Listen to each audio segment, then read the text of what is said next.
Montana is famous for its breathtaking mountains and vast wilderness, but beneath the beauty of Big Sky country lies a terrifying dark side. Today, we're covering the 10 most mysterious and disturbing disappearances in Montana history. These cases defy logic, leave chilling physical evidence, and will make you question what's really hiding in the woods. If you love deep dives into the mysteries, please hit subscribe and give hype points. Now, stay on the trail and let's get into it.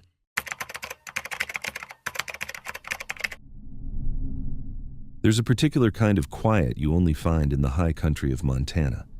Deep in the Helena National Forest, where the lodgepole pines crowd together so tightly that the sunlight comes through in patches, and the only sounds are the wind in the canopy, the distant trickle of a creek, and the laughter of kids playing near the water.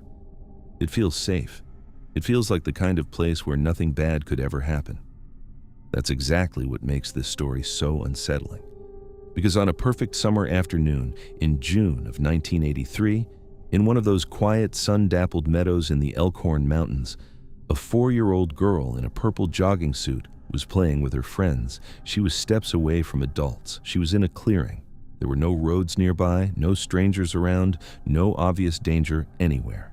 And then, in less time than it takes to drink a glass of water, she was gone. And what came next, 2 years later, was so disturbing that it has haunted the FBI for over 4 decades.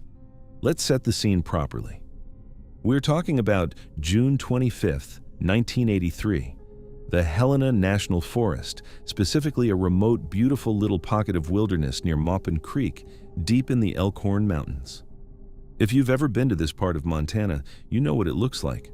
Endless evergreens, cold, clear mountain water cutting through gravel beds, beaver dams stacked up along the creek, old abandoned mining tunnels carved into the hillsides from the silver rush 100 years before.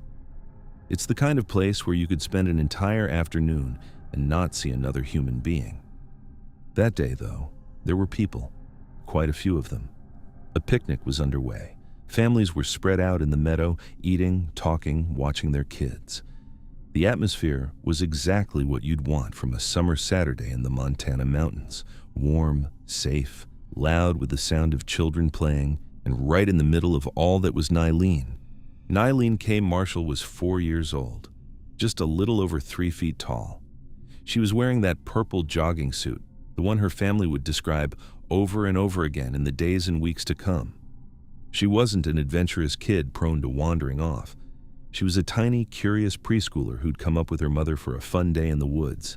She didn't know how to navigate a forest. She had no survival skills. She wasn't, by any definition, a risk for getting lost on her own. She was playing with a group of older children near the beaver dams, just hanging out. The older kids were doing what older kids do, walking a little bit ahead, exploring along the trail.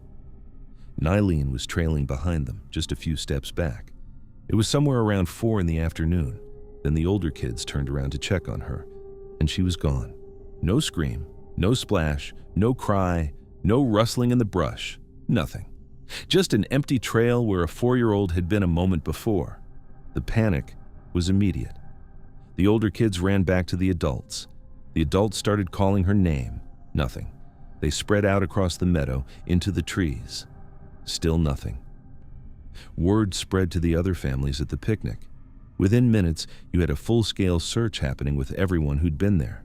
Law enforcement arrived. The response was, by any reasonable standard, massive. The FBI got involved almost immediately because of the suspicious nature of the disappearance. They brought in tracking dogs. They brought in helicopters. They brought in professional spelunkers to crawl into those abandoned mine shafts in case Nylene had fallen into one. Local volunteers came out by the hundreds, walking the woods in grid patterns for days on end. They found nothing. Not a thread of purple fabric, not a single small footprint, not a sock, not a shoe, not a hair clip, nothing. In a wilderness search, that itself is a red flag. When small children get lost in the woods, they tend to leave a trail. They drop things. They sit down and cry. They get caught on branches and tear their clothing. The lack of any physical sign of Nylene, anywhere, in any direction, suggested something the searchers didn't want to admit out loud. She hadn't wandered off. Somebody had taken her.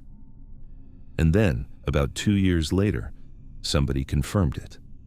Now, this is where the story stops being a tragic missing child case and becomes something genuinely terrifying. In late 1985, more than 2 years after Nylene vanished, an anonymous man called the National Missing and Unidentified Persons Line. He said he had Nylene. He'd taken her from the picnic. She was safe. She was with him. That was it.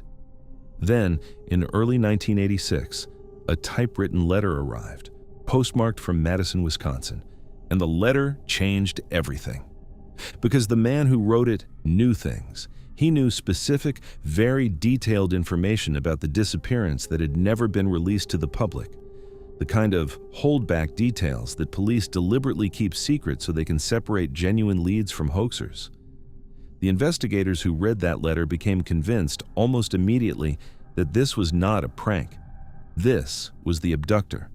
There were follow-up phone calls too, traced to public phone booths in Wisconsin, always brief, always careful. And the content of these letters and calls. I want to talk about this carefully because it's deeply disturbing, but it's also the only window we've ever had into who took this little girl. The man described his life in detail. He said he had investment income, which meant he didn't have to work a regular job. He could stay home with Nylene all day. He described himself as her caretaker, her tutor. He moved her constantly, he said. Across cities, across borders, he listed places: San Francisco, New York, Canada, the United Kingdom. He made an offhand observation that has stayed with investigators ever since. He said that nobody questions passports when you're traveling with a child.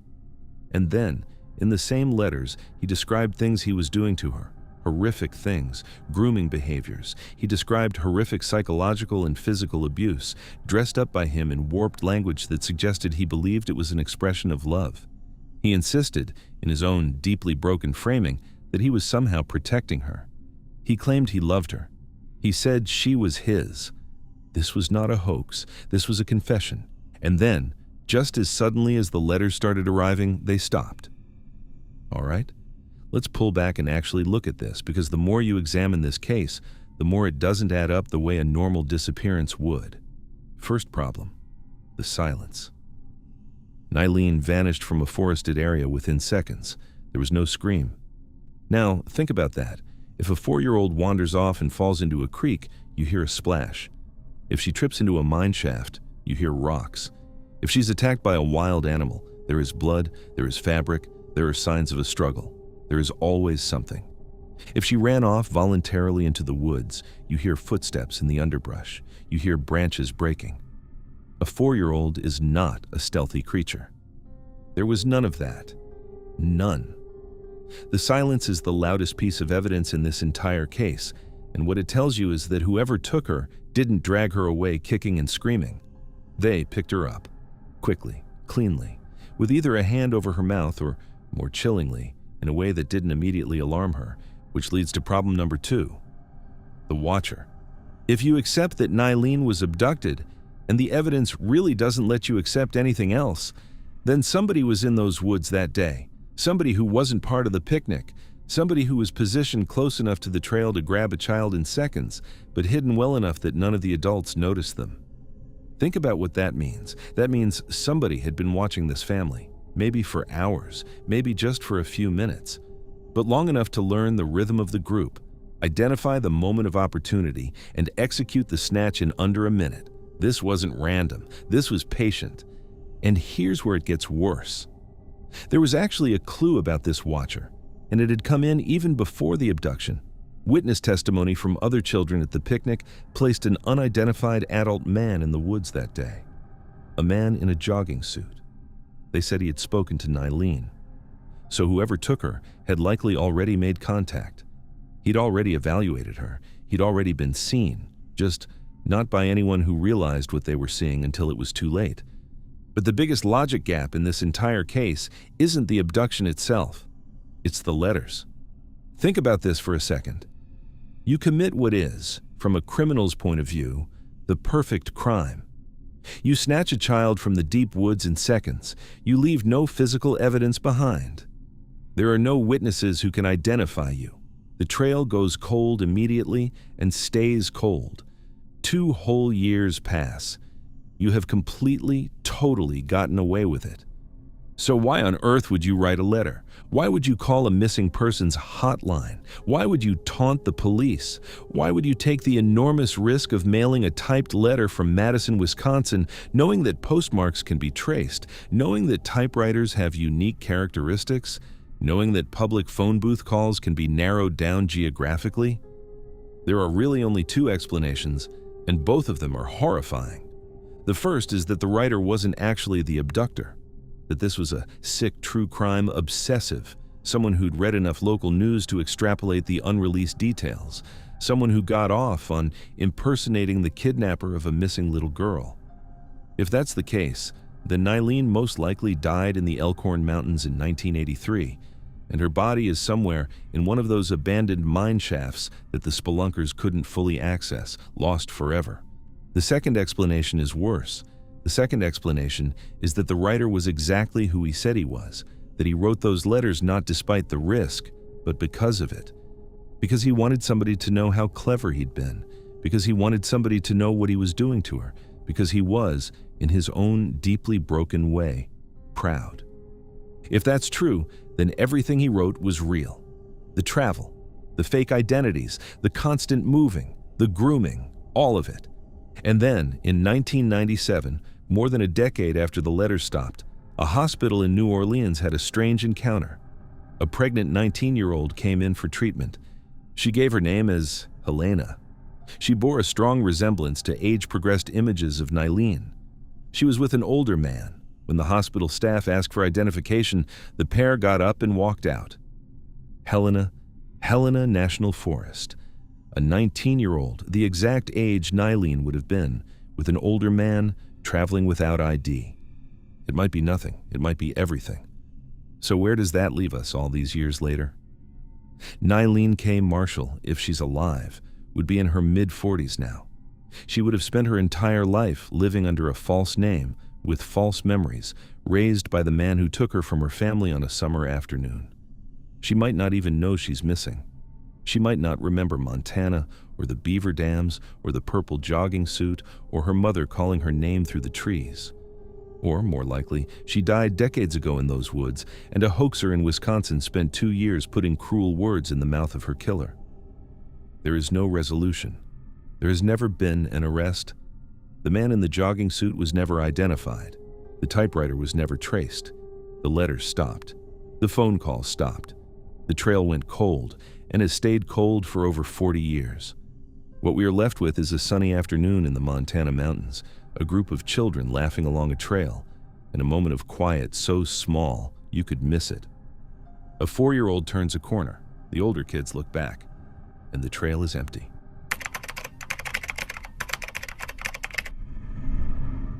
There's a thing that experienced hikers will tell you about the Bitterroot Mountains. They'll say the range deserves respect. Not fear exactly, but a kind of constant, low-level awareness, because the Bitterroots don't punish you for being reckless, they punish you for being distracted. One wrong step on the scree, 1 second of not paying attention to where the trail actually goes, and the mountain can turn on you faster than you can process what's happening. But what we're about to talk about isn't about a distracted hiker. It's not about somebody who took a wrong turn or got cocky on a switchback. This is about a fit, experienced, careful woman who knew exactly where she was, who was on her favorite trail in the world, who was less than 30 feet from another human being. And in the span of about 45 seconds, she was gone. No sound, no trace, no body, not then, not now, not in almost 20 years of searching. This is the disappearance of Barbara Bullock. Picture the morning of July 18, 2007. It's a Wednesday. The sky over Ravalli County, Montana is the kind of clear, sharp blue you only get in the high country during summer. The air is warm, but not hot. Visibility goes for miles. If you were going to design a perfect day for a hike, this is the day you'd design. The Bear Creek Overlook Trail starts at a trailhead deep in the Bitterroot National Forest. It's a roughly 2.6-mile uphill climb to a stunning vista that looks out over the surrounding range. The trail itself winds through dense stands of pine and fir, climbs through some boulder fields, and eventually opens up at the overlook. It's a popular hike for locals. It's not what anyone would call easy, but it isn't dangerous in any extraordinary way. People do it all the time. And nobody knew it better than Barbara Bollock. Barbara was 55 years old. She lived in the area. She was, by every account from people who knew her, in excellent physical shape. She wasn't a casual weekend warrior. She was a serious outdoors woman. She'd hiked Bear Creek Overlook many times. It was, according to her family, one of her favorite trails on the planet. She knew every switchback. She knew where the scree got loose. She knew where the drop-offs were and how close to the edge you could safely walk. There was nothing about this hike that was unfamiliar to her. That morning, she was hiking with Jim Ramaker. Jim was a family friend visiting from California. He'd come to Montana to spend some time in the wilderness, and Barbara had offered to take him up to one of her favorite spots. 2 adults. Beautiful day, familiar trail. They made the climb up together with no problems. They got to the overlook. They took in the view. Then they started heading back down. And that's when the world broke. Here's what we know about the moment Barbara Bollock disappeared, because Jim Ramaker has told the story over and over, and the details have never really changed. They were on the descent. They had just left the overlook itself. Jim stopped along the trail because something caught his eye, a view he wanted to look at one more time.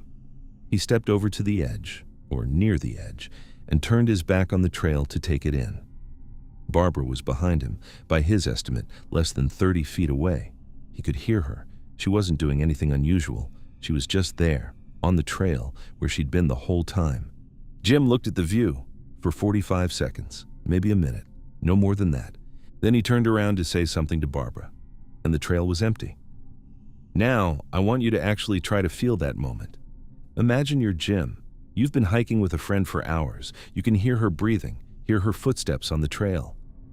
You turn your head for less than the length of a TV commercial. You turn back, and the trail is just empty. His first thought was the most reasonable possible thought. He figured she'd stepped off the trail to use the bathroom. That's what anyone would assume. So he waited. A minute, 2 minutes, 5. He called her name. Nothing.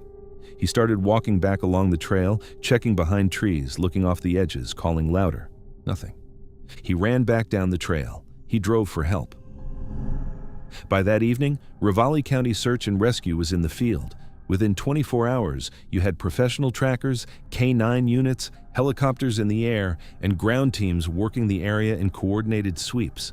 They found nothing. Not Barbara, not her backpack, not her hat, not a trekking pole, not a hair tie, not a single scrap of fabric. The dogs couldn't even establish which direction she'd gone. The scent trail simply ended at the place where Jim had last seen her. And that's where this story stops being a missing persons case and starts being a problem in physics. Now, this is where we have to slow down, because the more carefully you look at this case, the more impossible it actually becomes. Let's talk about the time window first, 45 to 60 seconds. That's the number Jim is always given. Let's even be generous and call it a full minute. Now, you and I are sitting somewhere comfortable right now, so it's hard to picture. But go outside, set a timer for 1 minute, and see how far you can walk on uneven ground, not on a sidewalk, on a real mountain trail with rocks and roots and uneven terrain, on a downhill grade with drop-offs nearby. On a trail like Bear Creek, in 1 minute, a person walking briskly might cover, say, 80 to 100 yards. That's it. If they were running, maybe more. But the trail is loud. You hear footsteps, you hear branches, you hear breathing if it's quiet enough. Jim heard none of that. So the first logic gap is this. If Barbara walked away from him voluntarily in any direction, on any kind of normal pace, Jim should have either seen her or heard her. The trail wasn't a packed highway. It was a quiet mountain path. And yet, in that 45-second window, she somehow moved beyond visual and auditory range on terrain where neither of those things is easy to do quickly. How? How does that work, exactly? Okay, let's try the next theory, the one everyone defaults to. She slipped, she fell. The Bitterroots have steep drop-offs. There are places along this trail where the ground gives way to a long, hard tumble through trees and boulders. If she'd lost her footing near the edge, she could have gone down hundreds of feet before stopping. But here's the problem with that theory. A fall is not silent. A person tumbling down a mountainside breaks branches, dislodges rocks, scrapes against trees. There's the sound of impact, the clatter of dislodged debris, the rustle of the body moving through brush. And almost always, there's the most basic human reflex of all. There's a scream. Even the most stoic, prepared, experienced hiker in the world, when their feet go out from under them on a mountain trail, makes a sound. It's involuntary. It's a reflex. Jim reported absolute silence. No scream, no crashing, no rocks falling, nothing. So if she fell, it was the quietest fall in recorded history. And then, on top of that, you've got the search effort. Search and rescue teams in the Bitterroots are extremely good. They've recovered bodies from terrain that looks unsearchable. If Barbara had fallen off the trail at that specific spot, even into a brutal ravine, there should eventually have been something to find. A boot, a backpack, a bone scavenged by animals, recovered by a hunter years later. Almost 20 years on. Nothing. Not one piece of physical evidence. Let's try theory number 3. An animal attack. The Bitterroot Range has mountain lions. It has black bears, occasionally grizzlies. A large predator could, in theory, take down an adult human. But again, the sound problem. A mountain lion ambush is fast, but it's not silent. There's a struggle. There's torn clothing. There's blood. There's almost always a debris field, a drag trail. Predators don't carry their kills hundreds of yards through the woods in under a minute. They eat where they kill, or they cache the body nearby and come back later. And the dogs. The cadaver and tracking dogs that came in within hours of Barbara's disappearance would have caught the scent of a fresh kill almost immediately. The smell of blood on a mountain trail in summer is something that trained K9 units find with ease. They found nothing, no scent vector at all, just an empty trail. Which brings us to the theory you and I both know is sitting there in the back of every viewer's mind right now. The one we always have to talk about in cases like this. It's the husband, or the friend, or the hiking partner. It's always somebody. So let's talk about Jim Ramaker. By the standard rules of investigation, Jim is the obvious suspect. He was the only person with Barbara on that mountain. He had the only opportunity. And his story, on its face, is bizarre enough that detectives took a hard look at him from day one. Here's the thing. They looked at him, and they cleared him. Jim cooperated fully with investigators. He gave statements. He retraced his steps. By multiple reports, he was genuinely shocked, distraught, and consistent in his account. He had no known motive. He was a family friend visiting from out of state. There was no history of conflict, no insurance angle, nothing financial, nothing personal. And then there's the practical problem. If Jim did something to Barbara on that trail, he had, by his own admission, less than a minute to do it. To kill or incapacitate her silently, with no defensive wounds on himself, no blood spatter on his clothing, no visible struggle. And then to dispose of her body, her backpack, her trekking poles, and every other piece of evidence so completely that not a single trace would ever be recovered by professional dogs or trained searchers. In 45 seconds. On a mountain trail. With no preparation and no second location to take her to. I'm not saying it's impossible. I'm saying that when you actually run the math, that explanation isn't really any easier to believe than the alternatives. It just feels more plausible because we're used to that being the answer. So where does that leave us? This is what makes the Bullock case so deeply, fundamentally unsettling. Almost every disappearance has a probable explanation. Most of the time, when you dig into a case, the official theory has gaps, sure, but you can squint at it and see how it could have happened. There's a thread you can pull. Here, every thread breaks. The "she wandered off" theory breaks on the timeline. The "she fell" theory breaks on the silence. The animal attack theory breaks on the dogs and the lack of physical evidence. The foul play by her companion theory breaks on the absurdity of disposing of a body and all its associated gear in under a minute in open country without a trace. And so the case sits in a kind of permanent limbo. It's the favorite case of researchers like David Paulides, who file it into his missing 411 catalog of bizarre wilderness disappearances. It's mentioned in podcasts and message boards as one of the most baffling vanishings in modern American history. But for the family, none of that matters. The fundamental fact remains the same. Barbara Bolick walked up a trail she knew by heart. She stopped near the top with a friend. He turned his head for 45 seconds, and she ceased to exist. The Bitterroot Mountains are still there. The trail is still there. Hikers still go up to Bear Creek Overlook every summer. They look at the same view Jim was looking at on that July morning in 2007. They probably don't think about the fact that somewhere in the trees below them or around them, the basic laws of physics seem to have briefly broken, and a 55-year-old woman in good health on a familiar trail in clear weather on a sunny Wednesday afternoon simply stopped existing. No body, no backpack, no trekking pole, no fingernail. Just an empty stretch of trail and a friend who turned around a few seconds too late.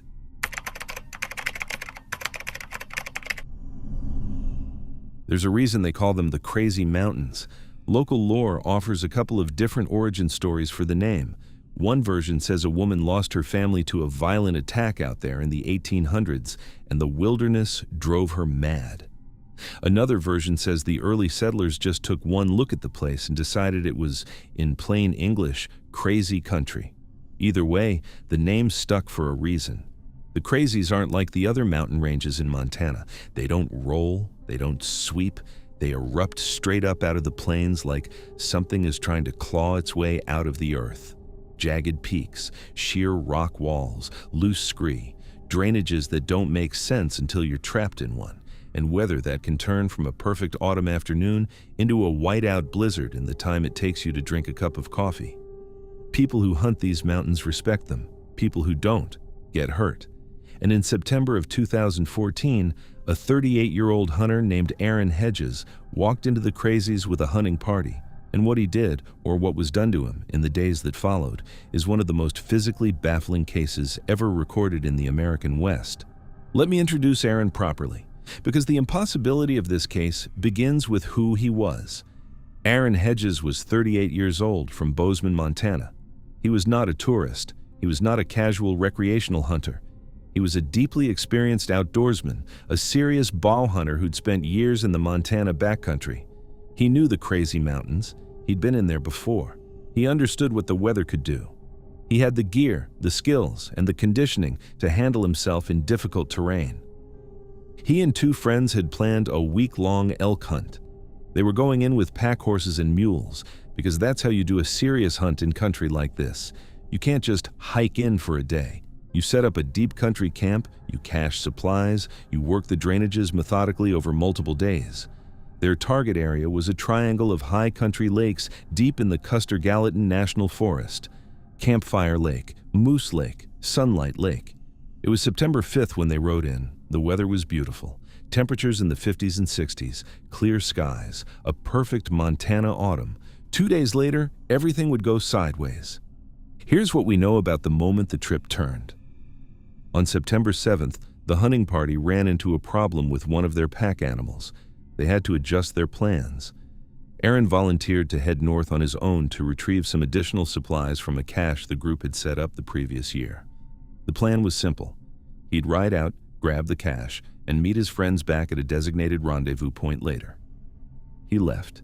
His friends never saw him alive again. Now, almost immediately, things start getting strange. At some point, Aaron radioed his companions and told them he'd missed a turn. He was off course. He was trying to reorient. But, and this is important, an experienced backcountry hunter being briefly off course isn't necessarily an emergency. People get turned around, they check their bearings, they make corrections. Except, in the next day or so, a brutal snowstorm rolled into the Crazies. Heavy snow, plunging temperatures, the kind of weather that changes a wilderness from challenging to lethal in a matter of hours. And then there's a detail in this case that, frankly, sits weird with a lot of people who followed it. As that storm came in, Aaron's two hunting companions didn't launch a coordinated emergency search for him. They packed up their gear, broke camp, and went home. I'm not going to put words in their mouths. There may have been logistical reasons. They may have believed Aaron would make his own way out, but on its face, in the unwritten code of hunters in the high country, you don't leave the mountain when one of your party is missing and a storm is rolling in. You hunker down, you search, you don't go home. By the time search and rescue got organized, Aaron was already deep into whatever had happened to him. The initial searches in September 2014 turned up nothing. No body, no clear trail. The snow had buried whatever he had left behind. This is where the case stops being a tragic missing hunter story and starts becoming a problem in physics. In the summer of 2015, when the snowpack finally melted enough for searchers to get back into the high country, they found things, but not all in the same place. They found his boots, sitting neatly by a fire ring. They found a thermos. They found scattered pieces of gear in different locations. And then, the next year, in August of 2016, almost 2 full years after he vanished, his skeletal remains were discovered, along with his bow and his backpack, which were found roughly half a mile from where his body was. If you stop right there and accept the broad strokes, the official ruling almost makes sense. Aaron got lost. The storm hit. He succumbed to hypothermia. End of story. The death certificate cryptically reads, "Cannot be determined, hypothermia." But the moment you actually look at the geography of where everything was found, that explanation doesn't just have holes, it has a canyon-sized gap in it. Let's look at the facts, slowly, because this part is genuinely hard to wrap your head around. Aaron's boots were found by a fire ring. That, by itself, is already unusual, but it can be explained by something called paradoxical undressing. It's a real, well-documented phenomenon. In the final stages of severe hypothermia, the body's thermoregulation breaks down so badly that the victim actually feels like they're burning up. They strip off their clothes, sometimes their boots. They lay down, they die. It's a brutal, well-known signature of cold-weather death. So, okay, boots by a fire ring, tragic, but it tracks. Except now look at where his remains were found. His body was located approximately 6 miles away from his boots. 6 miles, through crazy mountain terrain, and it gets worse. Aaron's body was found roughly 15 miles from his last known location, and critically, his remains were on the eastern side of the mountain range. The original search had been concentrated on the western slope, because that's where his route should have taken him. Stop and actually picture this. Aaron, in his final hours, isn't just collapsing in place. He isn't drifting in a vaguely confused direction. He is, somehow, traveling 6 miles from where he took his boots off, in the wrong direction from where he should have been going, ending up on the opposite side of the mountain range from where searchers were looking. In what condition? On what feet? This is the part of the case that physically does not compute. I want you to really sit with this with me. The terrain between where his boots were found and where his body was found, to put it bluntly, hostile. We're talking about crazy mountain scree fields, razor-sharp loose rock, boulder fields, deadfall timber, dense brush, steep vertical gain. In some places, you have to use your hands. Search and rescue veterans who later retraced that approximate route reported that their own boots, real, sturdy, modern hiking boots, were getting shredded by the rocks. Their feet inside their boots were getting bruised and beaten up. Now, imagine doing that, barefoot. If Aaron took his boots off in a state of late-stage hypothermic delirium, paradoxically undressing by the fire ring, the medical reality is that he should have collapsed within yards. Hypothermia at that stage doesn't just make you feel hot. It makes you uncoordinated, confused, weak. You don't suddenly muster the strength to traverse 6 miles of jagged alpine terrain in bare feet. You can't. Your feet would be a destroyed, lacerated mess within the first 100 yards. The damage alone would stop you in your tracks long before you could cover that kind of distance. And yet, somehow he got there. That's the impossible part.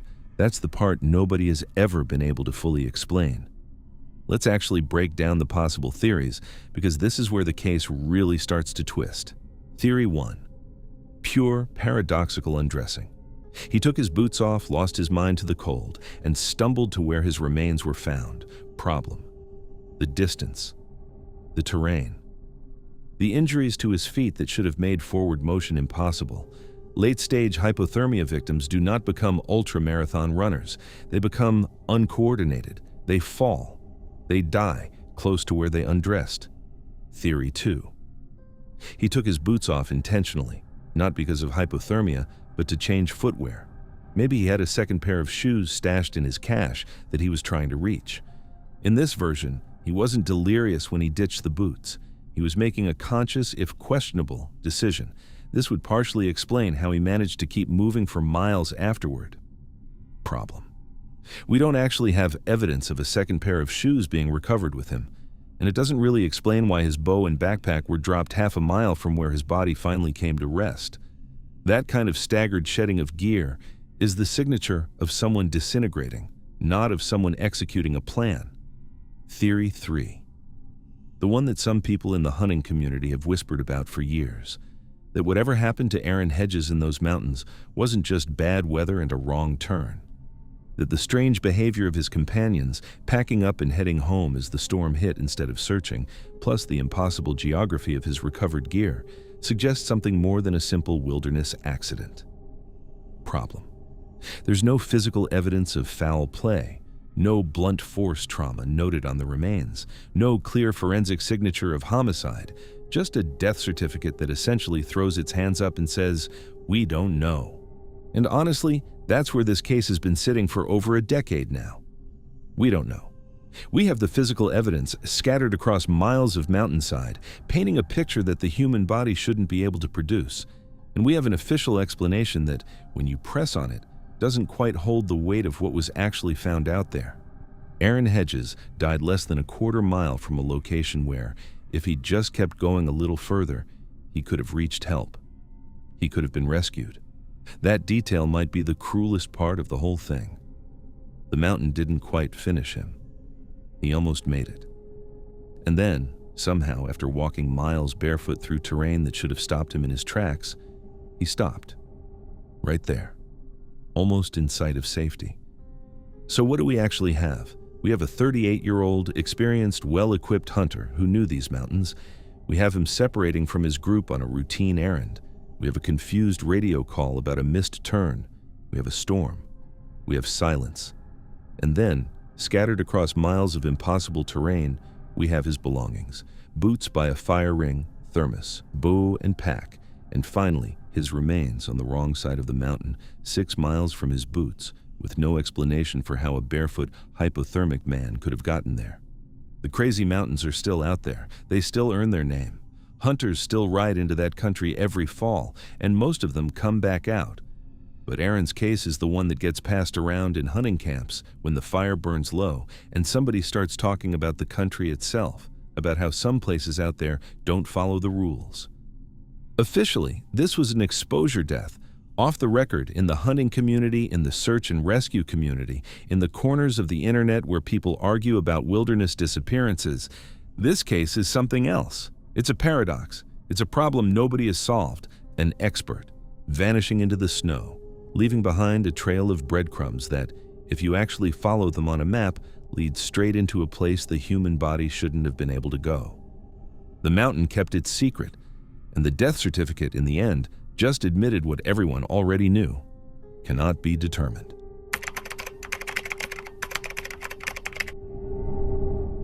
There's a particular kind of place in America that you can only really understand if you've driven through it at night. A remote highway rest stop on a long, empty stretch of interstate. No motel, no gas station, no diner. Just a concrete pad, a couple of restrooms, a few lampposts that don't quite cut through the dark. And beyond that, miles and miles of nothing. If something goes wrong at a place like that, you are on your own. Especially in 1985. There are no cell phones. There are no security cameras. There is no one to hear you scream except the wind. The Bad Root Rest Area, just outside Glendive, Montana, on Interstate 94, was exactly that kind of place. And in November of 1985, a 67-year-old widower from Wisconsin, on the last leg of a perfectly ordinary cross-country drive, pulled into that rest stop to stretch his legs. He never made it home. What happened to him in the next few hours has never made sense. It still doesn't. And what the killer left behind, on a bathroom wall and in a landfill miles away, makes this one of the most chilling unsolved murders in the history of American highway crime. This is the case of Dexter Stefanik. I want to introduce you to Dexter properly, because the more you know about who he was, the more impossible the violence that happened to him feels. Dexter William Stefanik was 67 years old. He lived in Rhinelander, Wisconsin. He was a widower. He was a father. By every account from the people who knew him, he was the most ordinary, the most decent, the most non-threatening person you could imagine. There was no shady business in his background. There were no enemies. There were no debts or feuds or volatile relationships. He was a quiet, retired man with grown kids and a love for long drives. In mid-November of 1985, Dexter set off on a road trip. He'd been out in Oregon, visiting his son's farm in a place called Corbett. He'd spent some time with family, helped out around the property, enjoyed himself, and now he was driving the long way home. Heading east across the northern tier of the country, back to Wisconsin, alone in his car, a reliable little Plymouth Horizon. He left Oregon on November 18th. The drive across the Pacific Northwest and into Montana would have taken him through some of the most stunning country in America: mountains, river valleys, open plains. By the morning of November 19th, he had been on the road for about a day. He was somewhere east of Glendive, Montana on I-94, somewhere in the most remote stretch of his entire trip, and he pulled into the Bad Route Rest area. We don't know exactly why. Maybe he needed to use the restroom. Maybe his legs were stiff from a long stretch of driving. Maybe he just wanted a moment of fresh air. There's no nefarious reason for a 67-year-old man to stop at a rest area. People do it every day. Tens of thousands of people do it every day. What happened next is where the world tilts sideways. Around 10:20 in the morning on November 19th, a Dawson County sheriff named Jim George responded to a call at the Bad Route Rest area. When he arrived, the scene was something out of a nightmare. Dexter Stefanik's Plymouth Horizon was fully engulfed in flames. A car burning in broad daylight in the middle of a rest stop on a major interstate highway. Smoke pouring up into the cold Montana sky. Flames consuming the vehicle. And there was no Dexter, not in the car, not in the rest stop, not anywhere in the immediate area. He was gone, and his car was a roaring bonfire. The initial assumption, the reasonable assumption, was that this had to be some kind of medical emergency. Maybe he'd had a fire in the car and panicked and wandered off into shock. Maybe he was lying somewhere nearby. Maybe he'd been picked up by a passing motorist. But within hours, that explanation started to collapse. There was no Dexter wandering in the surrounding fields. There were no good Samaritans coming forward to say they'd picked him up. Other motorists hadn't seen him hitchhiking. The local hospitals hadn't admitted any disoriented 67-year-old men. He had simply, completely vanished. In November of 1985, Dexter Stefanik became a missing person. A man who had stopped at a rest stop and walked into a void. He stayed missing for months. Now, this is where the story takes a turn that, when you first hear it, you almost don't believe. About a week after the burning car was discovered, investigators went back to the Bad Route Rest area. They were doing what investigators do, processing the scene, looking for anything they might have missed. Somebody walked into the men's restroom, and on the wall, penciled neatly in plain handwriting, was a message. I'm not going to repeat the exact wording in detail, but I'll tell you what it said in substance. The graffiti referenced Wisconsin. It referenced the month and the date, November 1985, and it contained a brutally crude phrase that strongly implied the writer had shot someone. The slang it used was the kind of slang that a killer might use to brag about a hit. Wisconsin. Dexter was from Wisconsin. The dates lined up. The implication of a shooting lined up. The location of the graffiti in the very bathroom of the very rest stop where Dexter had vanished lined up. Investigators were instantly, deeply, alarmingly certain that graffiti written on the wall of a public restroom was almost certainly the killer's signature, a taunt, a confession, scrawled in pencil for any random traveler to read. But here was the problem. They still didn't have Dexter. The case sat in limbo through the winter. Snow buried the Montana plains. The Bad Root rest area sat quiet, a frozen concrete pad surrounded by white. Investigators worked the case from every angle they could think of, but they had a missing man, a burned car, and a piece of bathroom graffiti. That was it. Then the spring thaw came. In March of 1986, in a local Montana landfill, Dexter Stefanik's body was found. He had suffered fatal foul play. His body had been disposed of in a remote landfill, partially concealed beneath an old mattress. But here, the forensic timeline of the recovery introduces yet another wrinkle that nobody has ever been able to explain. When investigators analyzed the body and the surrounding evidence, they came to a strange conclusion. Dexter's body had been in that landfill since the day he disappeared, November of 1985, months earlier. But his personal items, his belongings, which were recovered with the body, those, by all forensic indications, had only been placed in the landfill a few days before the body was discovered. Stop and think about what that means. The killer dumped Dexter's body in November, and then the killer kept Dexter's personal belongings, held onto them, for months, for an entire Montana winter, as trophies, almost certainly. And then, just before the spring thaw was going to expose the body anyway, the killer drove back out to the same landfill and deposited the personal items alongside the corpse. This isn't a robbery. This isn't a panic. This is somebody playing with the case, somebody who held onto Dexter's wallet, his keys, his possessions, like souvenirs, and then deliberately returned them to the body like a punctuation mark. Let's actually take stock of what we have here, because the more you lay it out, the less any of it makes sense for a normal crime. A normal robbery at a rest stop looks like this. You get jumped. They take your wallet and your keys. They flee. They want speed and they want quiet. They do not, under any circumstances, set your car on fire. Setting a car on fire at a rest stop is the worst possible thing you can do if your goal is to escape unnoticed.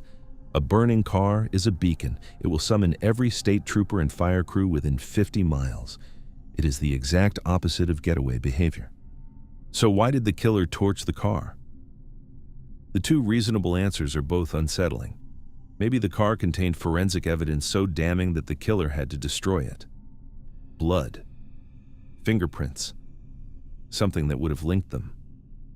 So they chose the risk of attention over the risk of leaving the evidence intact. Or, and this is the option that gets dark fast, they wanted attention. They wanted the spectacle. The burning car wasn't a mistake. It was a statement, a signature, the opening flourish of a killer who, as we're about to see, very much enjoyed leaving signatures. Now, consider the graffiti. Whoever wrote that message in the bathroom knew Dexter was from Wisconsin. That detail did not appear in early news coverage. The killer learned it by going through Dexter's wallet or his vehicle registration or by talking to him before they killed him. Whoever they were, they wanted credit. They wanted a reader. They knew that eventually, somebody investigating the case would walk into that bathroom and see the writing on the wall. And they wanted that. That is not the behavior of a panicked highway mugger. That is the behavior of an organized serial offender. Somebody who is doing this for the experience of it. Somebody who is getting something psychological out of being noticed. And then there's the body transport. Dexter wasn't killed at the rest stop and left there. The killer took him, loaded a body into a vehicle, drove to a remote landfill miles away, and disposed of him under a mattress. That takes time. That takes planning. That takes a vehicle big enough and private enough to move a corpse without being seen. A robbery doesn't do that. Robbers don't take the victim, they take the wallet. This killer took Dexter, and then took Dexter's things home as souvenirs for months. So who was this? The case was eventually featured on the original Unsolved Mysteries, and for a generation of viewers, the burning Plymouth Horizon at the desolate Montana rest stop became one of those images you didn't forget. Tips poured in. Investigators followed leads in multiple states. The handwriting on the bathroom wall was photographed, analyzed, and compared, and it has never been matched, not to a known offender, not to a suspect, not to anyone. The profile that emerges when you look at the totality of the evidence is the profile of a highway predator, a killer who likely used the anonymity of America's interstate system to hunt, choosing victims at random rest stops in remote stretches far from witnesses. The kind of offender who could roll into a state, commit a kill, and roll out, leaving a local sheriff's office to puzzle over a crime scene with no context. There are entire FBI initiatives now devoted to this exact profile of offender. Long-haul predators, highway killers, many of them have never been caught. The bad route killer, whoever they were, fits the profile perfectly. The brazen burning of the car, the taunting graffiti, the trophy keeping, the willingness to return to the disposal site months later. These are the marks of a confident repeat offender. And to this day, that person has a name, they have a face, they are somebody. They may still be alive. They may have killed others. They may have walked into 100 rest stops in 100 states, leaving messages on walls that nobody ever connected. That's where the case sits.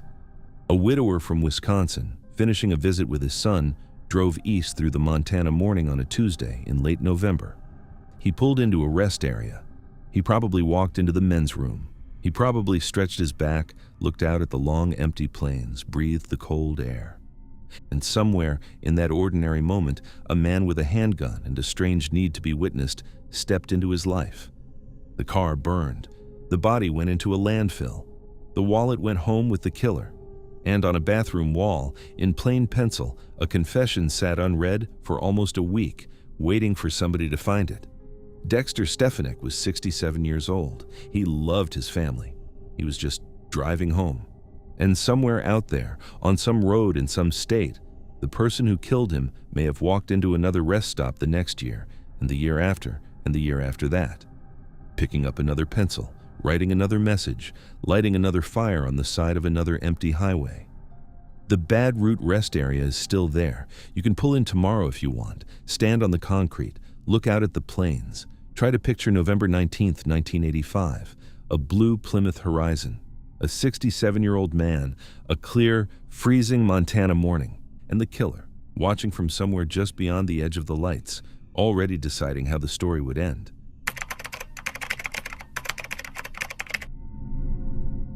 The horror story we're about to talk about doesn't take place in a haunted forest. It doesn't happen on a dark mountain or down some isolated highway. It happens in the most ordinary place imaginable. A regular American neighborhood, a regular American morning, a regular American school route. That's what makes it so much worse. Because the truth about this case isn't that the wilderness ate a child. The truth is that a monster walked into a normal suburban town, sat down on a normal suburban street, waited for a normal suburban morning, and took a 10-year-old boy named Zach Ramsey right off the sidewalk. And the entire system that was supposed to stop something like this from ever happening was already, catastrophically, asleep at the wheel. Great Falls, Montana, February 6th, 1996. Picture the morning. It's the kind of cold that bites at exposed skin within seconds, the kind of crisp, sharp winter air that's just part of life in central Montana. Frost on the windshields, steam rising off coffee cups, lights coming on in kitchens up and down the block. This is not a dangerous place. Great Falls in the mid-90s is a quiet, working-class city. A place where parents send their kids out the front door to walk to school and don't think twice about it. The neighborhoods are familiar. The routes are well-traveled. There's no real reason to be afraid.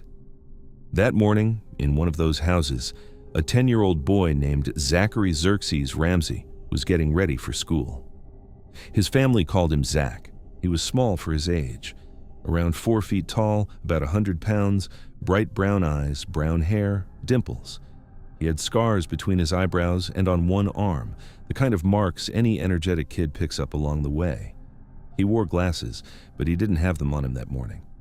What he was wearing, though, his family would describe over and over again in the days that followed. A blue denim jacket with green sleeves, stonewashed jeans, black high-top sneakers, and most distinctively, a blue football jersey with the name Ramsey stitched across the back in gold letters. You couldn't really miss him, walking down a snowy sidewalk in that outfit. He left his house. He started the short walk to elementary school. And somewhere on that ordinary route, on that ordinary morning, Zach Ramsey simply ceased to exist. Now, here's the part that makes the parents listening to this story feel sick. His mother didn't know anything was wrong for hours. Why would she? Zach was at school. He was where he was supposed to be. That's the cruelty of the timing in cases like this. The first window of an abduction, the most precious minutes when someone could have done something, is exactly the window when no one knows there's anything to do. The truth didn't surface until school let out. Zach didn't come home. The school called his mother. And in that phone call, the full weight of what had happened came down all at once, because the school had a different question than she did. They wanted to know why he hadn't come to class that morning. He never made it. Somewhere between his front door and the school doors, on a route he'd walked countless times, in broad daylight, on a busy weekday morning, in a quiet residential American neighborhood, a 10-year-old boy disappeared.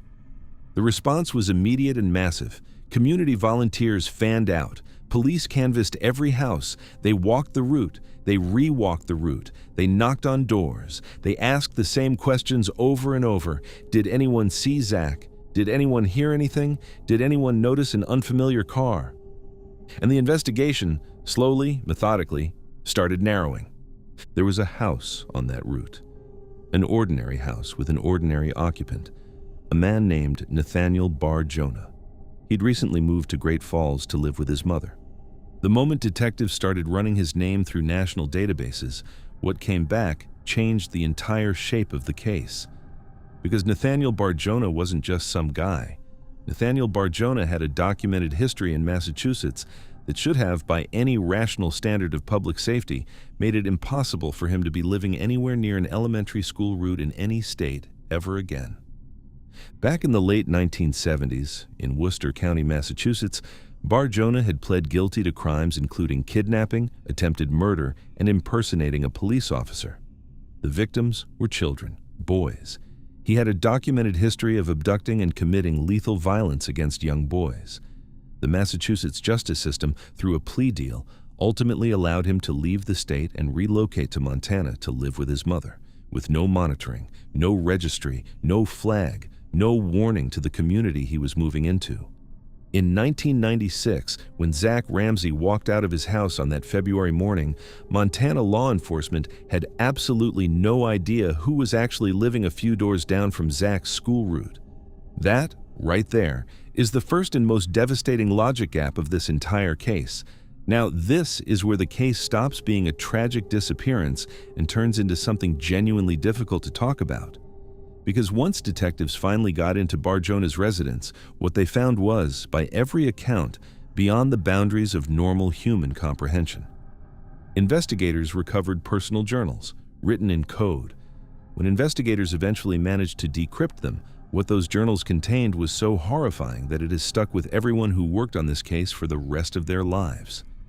The encrypted journals contained detailed, unspeakable plans regarding what he intended to do with his victims, showcasing a level of depravity that shocked seasoned investigators.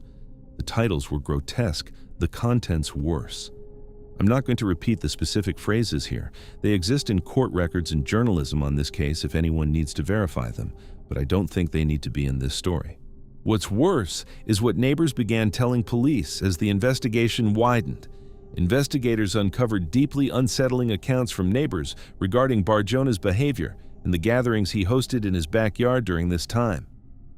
When investigators went to look for forensic evidence in the home itself, they hit another wall that at this point in the story almost feels darkly inevitable.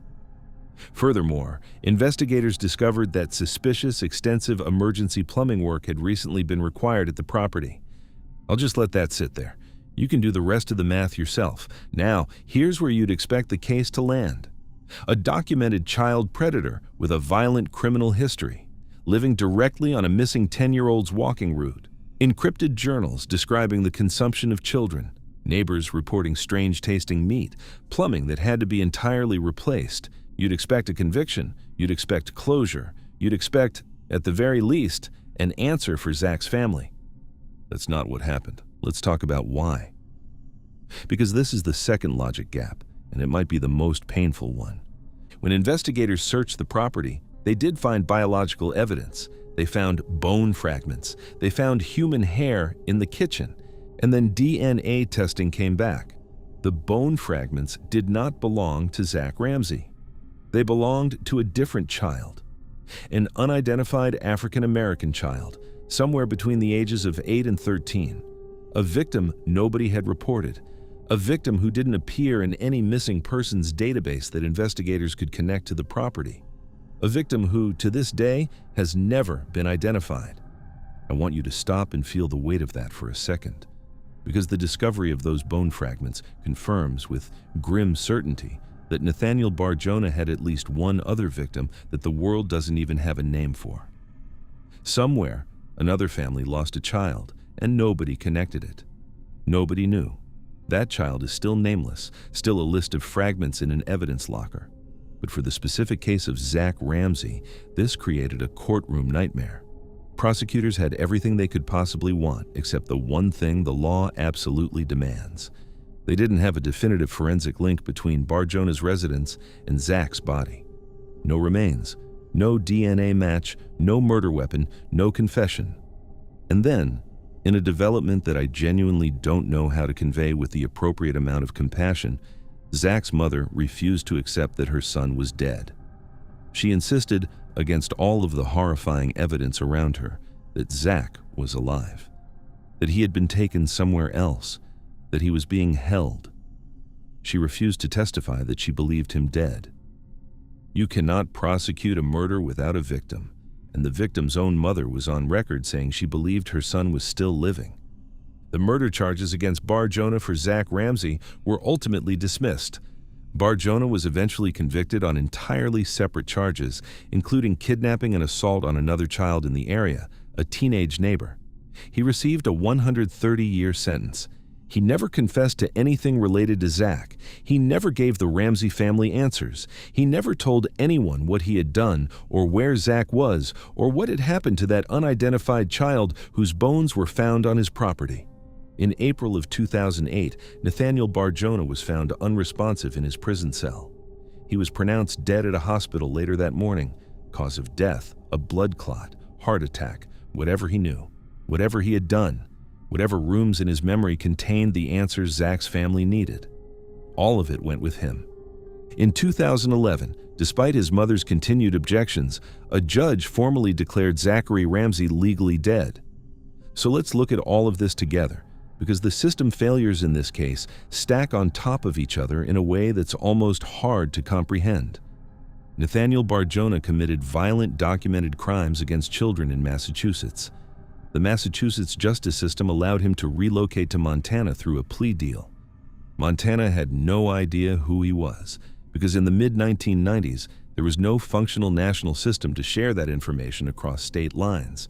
He moved into a neighborhood. He lived on a school route. A 10-year-old boy walked past his house every morning. Each of those steps on its own is a system failure. Together, they're a chain of failures that arguably killed Zach Ramsey long before he ever put on that blue jersey. In a strange and brutal way, Zach's case became part of the foundation for change. The horror of what happened in Great Falls was one of the catalysts for national conversations about cross-state sex offender registries, about the gaps between state law enforcement systems, about what kind of information communities deserve to know about the people moving in next door. That doesn't bring Zach home. Nothing brings Zach home. To this day, his case sits in a kind of impossible limbo. Everyone who has worked on it, every reporter who has touched it, every investigator who has read those journals knows what happened in that house on that route on that morning. The picture is too complete. The pattern is too clear. The evidence, even without remains, is overwhelming. And yet, technically, officially on paper, Zachary Ramsey is still a missing person. Because the burden of proof in a courtroom is the burden of proof in a courtroom, and Barjona died with his secrets intact. That's where this story has to end. Not with justice, not with closure, not with the satisfying click of a case being solved, but with a 10-year-old boy stepping out of his front door on a cold February morning, in a quiet American town, on a quiet American street, into a path that had been laid for him long before he was old enough to understand that monsters don't always live in haunted forests. Sometimes they live right down the block, and sometimes the system that's supposed to protect you from them is the same system that drove them to your doorstep in the first place, a boy in a blue jersey, a short walk to school, and the kind of evil that for nearly 30 years now hasn't given his family back a single thing.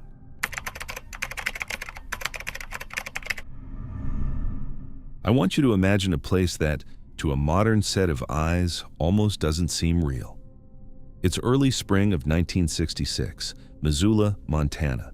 A small college town tucked into a valley in the northern Rockies, the University of Montana sits at the foot of Mount Sentinel. The Clark Fork River cuts through downtown. The streets are quiet, the traffic is light, there are no security cameras anywhere because security cameras, in any practical civilian sense, don't exist yet. There are no cell phones. There are no databases tracking your movements. If you want to talk to somebody, you find a payphone or you knock on a door. People in Missoula in 1966 did not lock their doors at night. Neighbors knew each other. College kids walked home alone after dark. The general assumption was that nothing bad was going to happen, because nothing bad had happened in a long, long time. That was the world Susan Pearson lived in. And on a hazy, cold Sunday in mid-March of 1966, she walked out the front door of her apartment to run a few errands. She has not been seen since. Let me tell you who Susan was, because the more you understand her, the more impossible this becomes. Her full name was Susan Elizabeth Pearson. She was 30 years old, going on 31, born in Portland, Oregon in 1935. Her family was the kind of family that, in the polite mid-century way of speaking about money, would have been described as comfortable. Her grandfather had been a prominent Democratic state senator in Oregon. Her father, David Pearson, was a successful insurance executive. There was money, there was social standing. But Susan herself was not coasting on family resources. She was, by every account, an academic, a doctoral student. She was teaching part-time at the University of Montana, working through her thesis.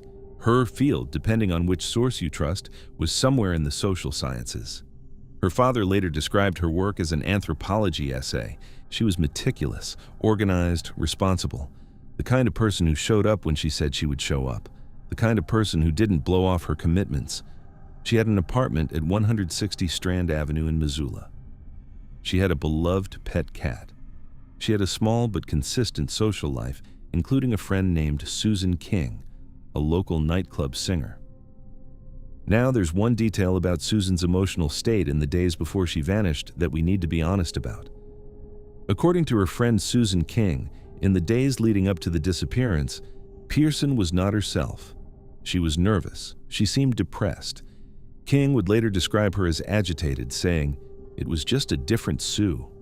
There had even been earlier conversations, vague ones, where Pearson had mentioned wanting to leave her old life behind, to start over. Hold on to that thread. It's important. Because the official theory of this case is going to lean on it pretty hard. Here's what we know about the timeline. Susan was last seen alive on Sunday, March 13th, 1966. She was on or near the University of Montana campus, wearing slacks, a green car coat with a plaid lining, and 2 diamond rings. She was supposed to administer a business administration exam to her students. She had a doctoral thesis essentially ready to submit. She didn't show up to the exam. That, on its own, in 1966, was a screaming alarm. Susan was the kind of person who did not miss exams. She did not flake on her students. Something was wrong from the moment she failed to walk into that classroom. 4 days later, on March 17th, Susan's car was located. It had been left abandoned in a business district in downtown Missoula, not crashed, not damaged, just sitting there. The next day, March 18th, her family officially filed a missing person report. But the strangest part of this case isn't outside her apartment, it's inside. When police entered Susan Pearson's apartment at 160 Strand Avenue, they were looking for clues. Some indication of where she'd gone, some sign of a struggle, some hint of foul play. What they found was so close to nothing that it almost circled back around to being something. The apartment was largely undisturbed. No overturned furniture, no broken glass, no signs of a fight, nothing missing in any obvious way. But sitting there, calmly, in this perfectly normal-looking apartment, were a series of details that, when you actually take them seriously, do not fit together. Her purse was inside, her car keys were inside, Her identification was inside. 2 uncashed checks totaling around $1,200 were inside. In 1966 money, which, adjusted for inflation, would be the equivalent of well over $10,000 today. A genuinely substantial sum. Her cat was inside, alone, hungry, and in maybe the most disturbing detail of all, her brother David, when he looked over the apartment, noticed 2 specific things. A tea kettle had been left actively on the stove, and the exterior porch light, the one Susan religiously kept on every evening, was off. Okay, let's stop and actually look at this, because the official, leading theory in this case from the very beginning was that Susan Pearson had voluntarily walked away from her life, that she was depressed, that she'd told her friend she wanted to start over, and that on that March day, she finally did it. She got in her car, drove into downtown, parked, and disappeared into a new identity. Let's test that theory against the actual physical evidence in her apartment. If you are planning to leave your life behind, what are the 2 things you absolutely need to start a new one? Money and identification. Susan left both, sitting on a table in the apartment. She left $1,200 in uncashed checks, $1,266. That is not pocket change. That is enough money to vanish across state lines, rent a new apartment somewhere far away, buy a new wardrobe, set yourself up in a new town. That is the start a new life money. She didn't take it. She left her purse, her keys, her ID, her wallet, every piece of administrative infrastructure that a 30-year-old American woman in 1966 would need to function as a person in society. All of it, just sitting there. There is no version of "I'm running away to start over" that involves leaving your money, your ID, your house keys, and your ability to exist behind you. People who voluntarily disappear take something, a bag, a photo, a favorite book, some cash. Susan took none of it. So already, the voluntary disappearance theory has a hole in it big enough to drive a truck through. But the cat is the part that, for me, really seals it. Susan loved that cat. Everyone who knew her knew about her cat. Even people in a deep depression, even people planning a dramatic exit from their life, do not abandon a beloved pet to slowly starve in a locked apartment. That is not how devoted pet owners behave. That is not even how people in genuine mental health crises typically behave. They give the pet to a friend. They drop it off at a shelter. They leave a note. Susan did none of those things. And here's the part that hits hardest. Susan didn't just leave her cat. She left her cat with food and water for the short term. The apartment wasn't set up like somebody planning a long absence. It was set up like somebody who was going to be back in a few hours. She intended to come back. That intention is, in many ways, the entire case. Because if Susan Pearson intended to come back and didn't, then something happened to her between the moment she walked out that door and the moment she would have walked back in. And that something, whatever it was significant enough to override every other plan she had. Now the porch light and the tea kettle. Let's talk about those, because they tell us something specific about how she left. The porch light was off. Susan, by her brother's account, always left that light on in the evenings. The fact that it was off means she left during the day, expecting to be back before dark. That's how routines work. You don't bother with the porch light if you're going to be home well before sunset. The tea kettle on the stove, that one is the smoking gun, if you ask me. You don't put a kettle on the heat if you are planning to leave the house. Not for any extended period. Not at all, really. A tea kettle is a, "I am here, I'm about to make tea, I am settling" in signal. The fact that the kettle was on means Susan was either about to make tea or had just made tea when something interrupted her. A knock at the door, a phone call, a request for help. Something. Some external event that pulled her out of her apartment in mid-routine. The combination of these details, the deliberate cat care, the porch light off because she expected to return in daylight, the kettle on the stove because she was mid-task, the money and ID and keys left behind, all of it points to the same conclusion. She did not plan to leave. She planned to come right back. She left almost certainly with somebody, or to meet somebody, for something she thought would take an hour, and whatever was on the other end of that errand, she never returned from. So who took her? Or where did she go? We don't really know. The investigation in 1966 had almost nothing to work with. There were no security cameras at the Missoula businesses where her car was found. There were no electronic records of her movements. There were no phone logs in any meaningful sense. There were leads. Her friend Susan King mentioned to police that there were 1 or 2 boys in a course Pearson had been teaching who had received poor grades and had in some form threatened to wreck her car. That's a vague, low-grade kind of threat, but in a quiet college town in 1966 with no other suspects, it was a thread the police pulled. The Missoula County attorney at the time, a man named Harold Pincinot, was openly on record saying he suspected foul play. But suspecting foul play and proving it are 2 very different things, especially when you have no body, no scene of an attack, no witnesses, no physical evidence whatsoever. In May of 1966, the family hired a former FBI agent turned private investigator, a man named Burley Allen, to try to find Susan. He came up with nothing either. There was one strange moment years later in October of 1970. University students hiking in the Blue Mountain area south of Missoula found skeletal bones, a hand and an arm. For a brief period, the local sheriff suspected they belonged to Susan Pearson, and the case briefly flared back to life.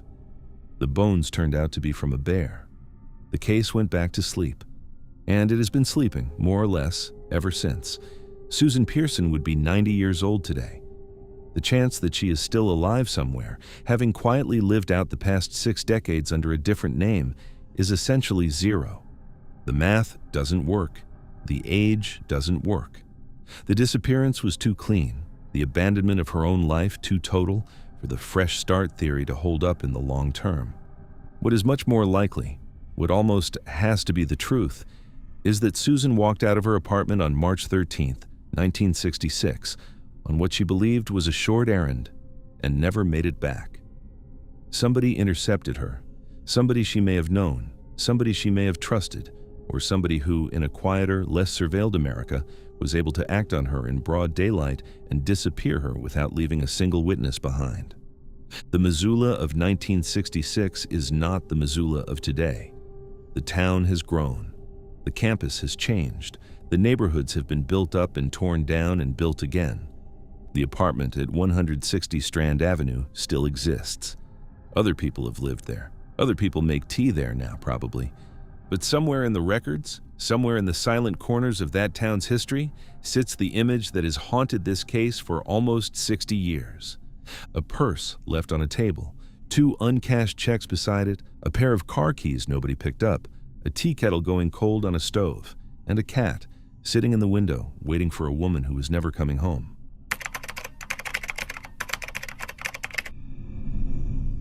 It's a strange feeling, standing at a highway rest stop in Montana in the dead of winter. You're surrounded by people, but you're completely alone. Cars hiss past on the interstate, headed somewhere warmer, somewhere with lights and people and life. But step off the concrete pad, walk just a few feet into that flat, frozen prairie, and the world goes quiet in a way that feels almost wrong. The wind doesn't sound like wind anymore. It sounds like a warning. That's the place we need to start. Because on January 1st, 2020, a 16-year-old girl named Selena Not Afraid stepped off that concrete pad. And for 20 days, it was as if Montana had simply swallowed her whole. Let me set the scene for you. We're in Bighorn County, Montana, eastbound Interstate 90, somewhere between Billings and Hardin. If you've never driven through this part of the country, picture endless windswept plains rolling away in every direction, no trees, no buildings, just frozen grass, hard-packed snow, and a sky that looks like it could crush you. In January, the temperatures regularly drop well below 0. The wind cuts through clothing like it isn't even there. And here's the thing you need to understand about Bighorn County. This isn't just a remote stretch of highway. This is, statistically speaking, one of the most dangerous places in America to be an indigenous woman or girl. The Crow Nation, whose reservation sits right here, has around 14,000 enrolled members. And yet this region carries one of the highest rates of missing and murdered indigenous persons in the country. So when you walk into a rest stop here, in the dark, in the freezing cold, You're not just walking into bad weather. You're walking into a place where girls have a terrifying habit of disappearing and never coming home. Selena knew this. Her family had made sure of it. She was 16 years old, a junior at Hardin High School. She loved horses. She wanted to be an Indian relay rider one day and own her own farm. Her family describes her as spirited, athletic, and sharp. But Selena had also lived through more grief than most adults ever will. Her twin sister Zoe took her life at the age of 11. Her sister Tristan was killed in a hit and run. Her older brother Preston had been shot and killed by police. So her family, particularly her aunt Cheryl Horn, had drilled survival into her. They taught her what to do if she was ever in danger, where to go, who to run to. As her aunt put it later, Selena wasn't stupid. She knew exactly how vulnerable she was in this part of the world.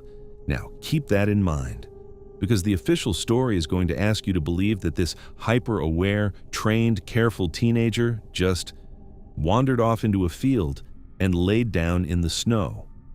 Let's get to what actually happened. December 31st, 2019, New Year's Eve. Selena goes to a party in Billings, by all accounts, a normal night for a teenager. The next morning, January 1st, she piles into a van with 5 other people to head back toward Hardin. It's about an hour's drive. The van breaks down. Then it breaks down again. The driver is having serious mechanical problems, and he eventually pulls into the eastbound I-90 rest stop near mile marker 474 to deal with it. Selena and another young woman, Arlana, step out of the van. Maybe to stretch, maybe to get some air. We don't know exactly. What we do know is what happens next, and it is genuinely difficult to talk about without getting angry. The driver gets the van running again. He's worried it'll stall if he turns it off. So instead of waiting for the 2 girls to come back, he reportedly issues an ultimatum. He tells everyone, and I'm paraphrasing here, that if he gets the van started and they're not inside, he's leaving.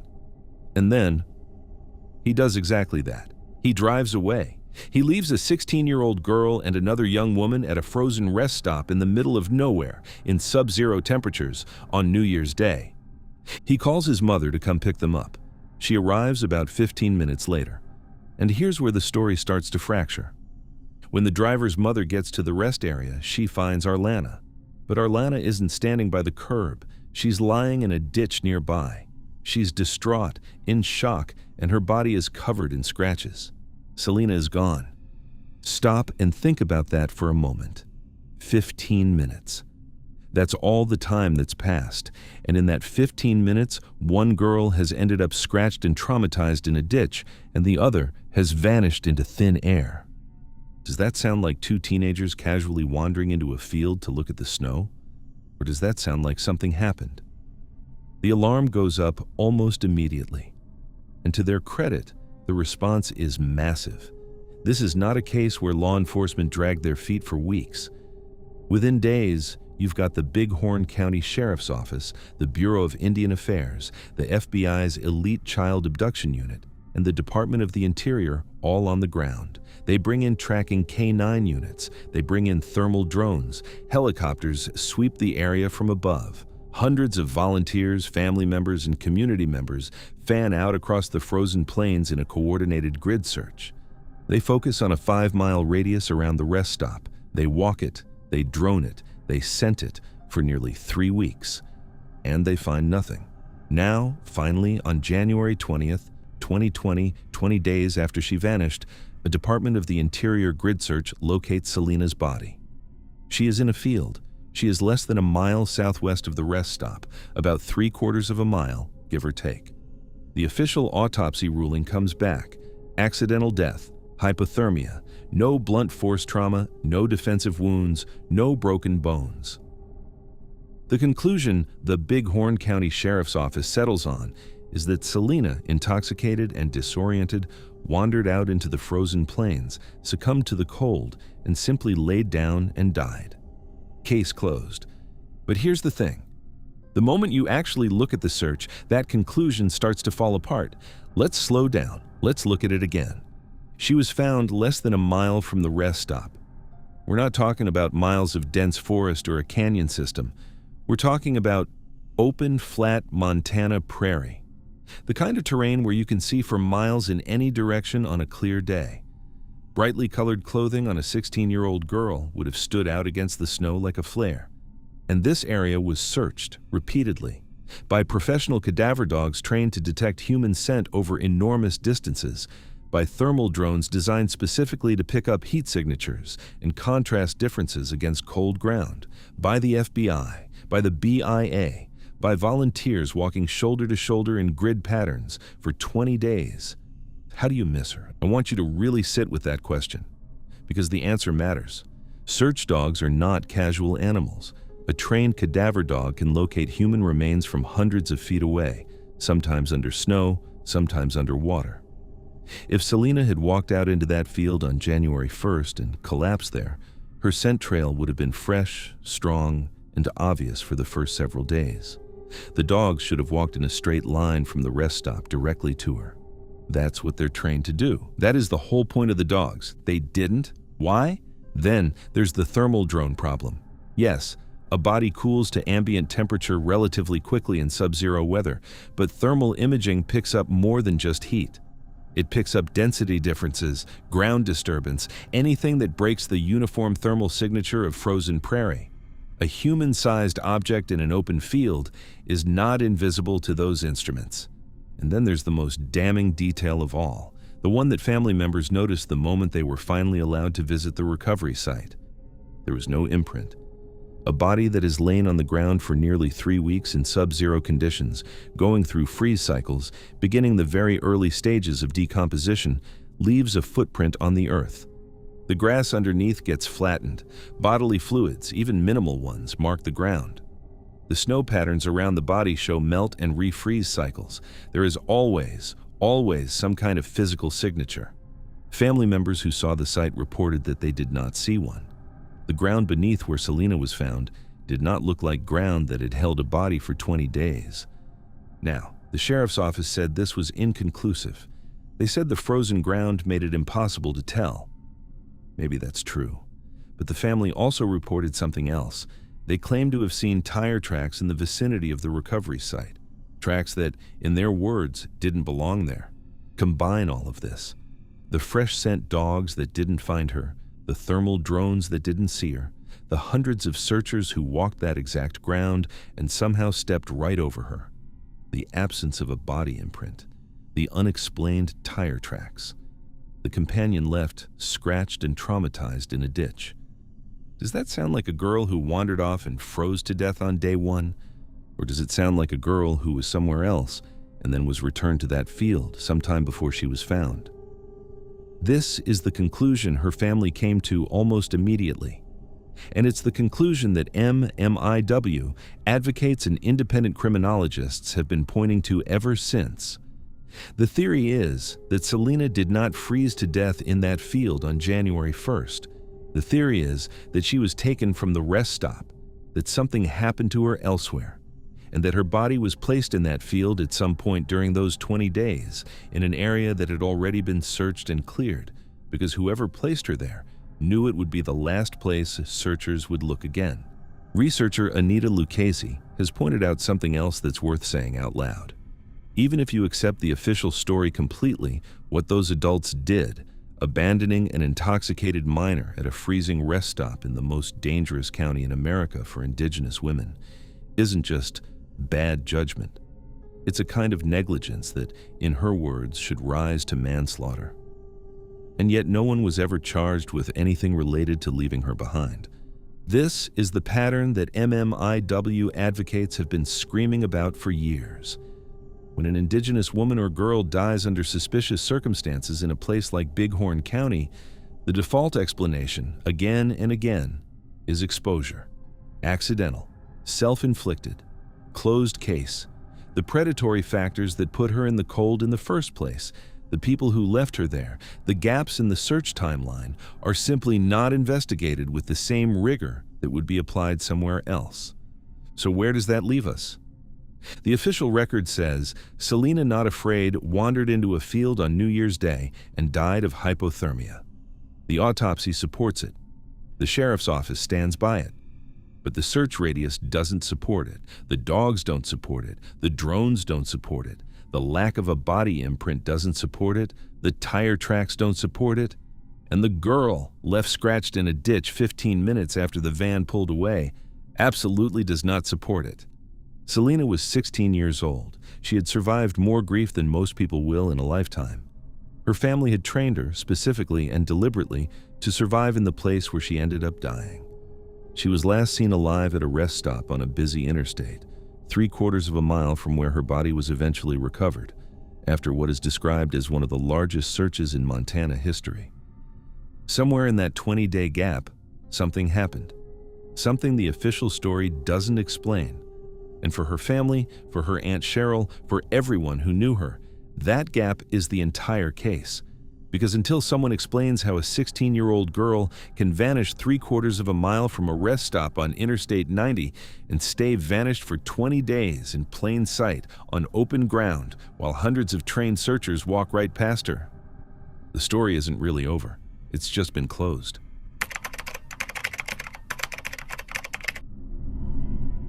There's a stretch of road in northern Montana, U.S. Highway 89, that runs along the eastern edge of Glacier National Park. If you've ever driven it, you know exactly the kind of country I'm about to describe. To the west, the Rocky Mountains rise up like a wall, jagged and sharp against the sky.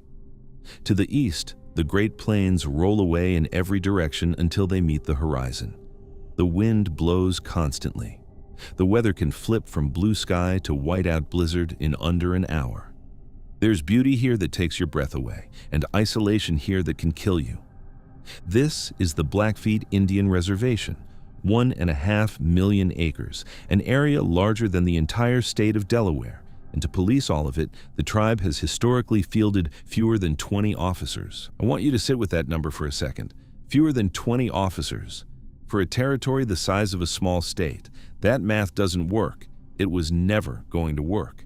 And in June of 2017, a 20-year-old college student named Ashley Loring Heavyrunner became the human cost of a system that had been failing this community for generations.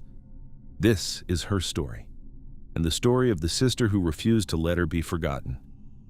Before we go anywhere, you need to know who Ashley was, because too many headlines about Indigenous women in this country reduce them to a single line, a single photo, a single tragedy. Ashley deserves more than that. She was 20 years old, a student at Blackfeet Community College studying environmental science. Her dream was to transfer to the University of Montana, finish her degree, and come back home to help protect the ancestral land she loved. The people who knew her best described her, in their own words, as emotionally, spiritually, and physically strong. She was an athlete. She was deeply embedded in her family. She had a particularly close relationship with her older sister, Kimberly. That detail matters, because Kimberly is going to become one of the most important characters in this story. Not the police, not the FBI, her sister. Ashley was also the kind of young woman who, when her father got sick and ended up in the hospital, dropped everything to be there. Her family was the center of her world.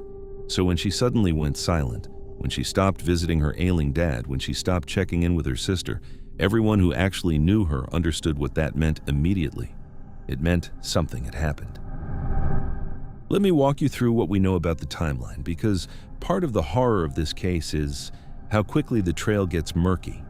The last clearly confirmed sighting of Ashley comes from June 5, 2017.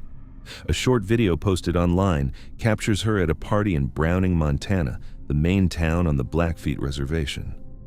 After that, the story splits and tangles in a way that makes you wonder if anyone is telling the truth. One witness, a man named Sam McDonald, claims he was with Ashley until about a week later, on June 11th.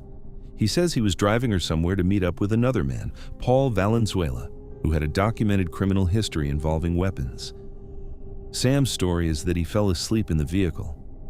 When he woke up, Ashley was just gone. That's it. That's the explanation. He fell asleep and she vanished.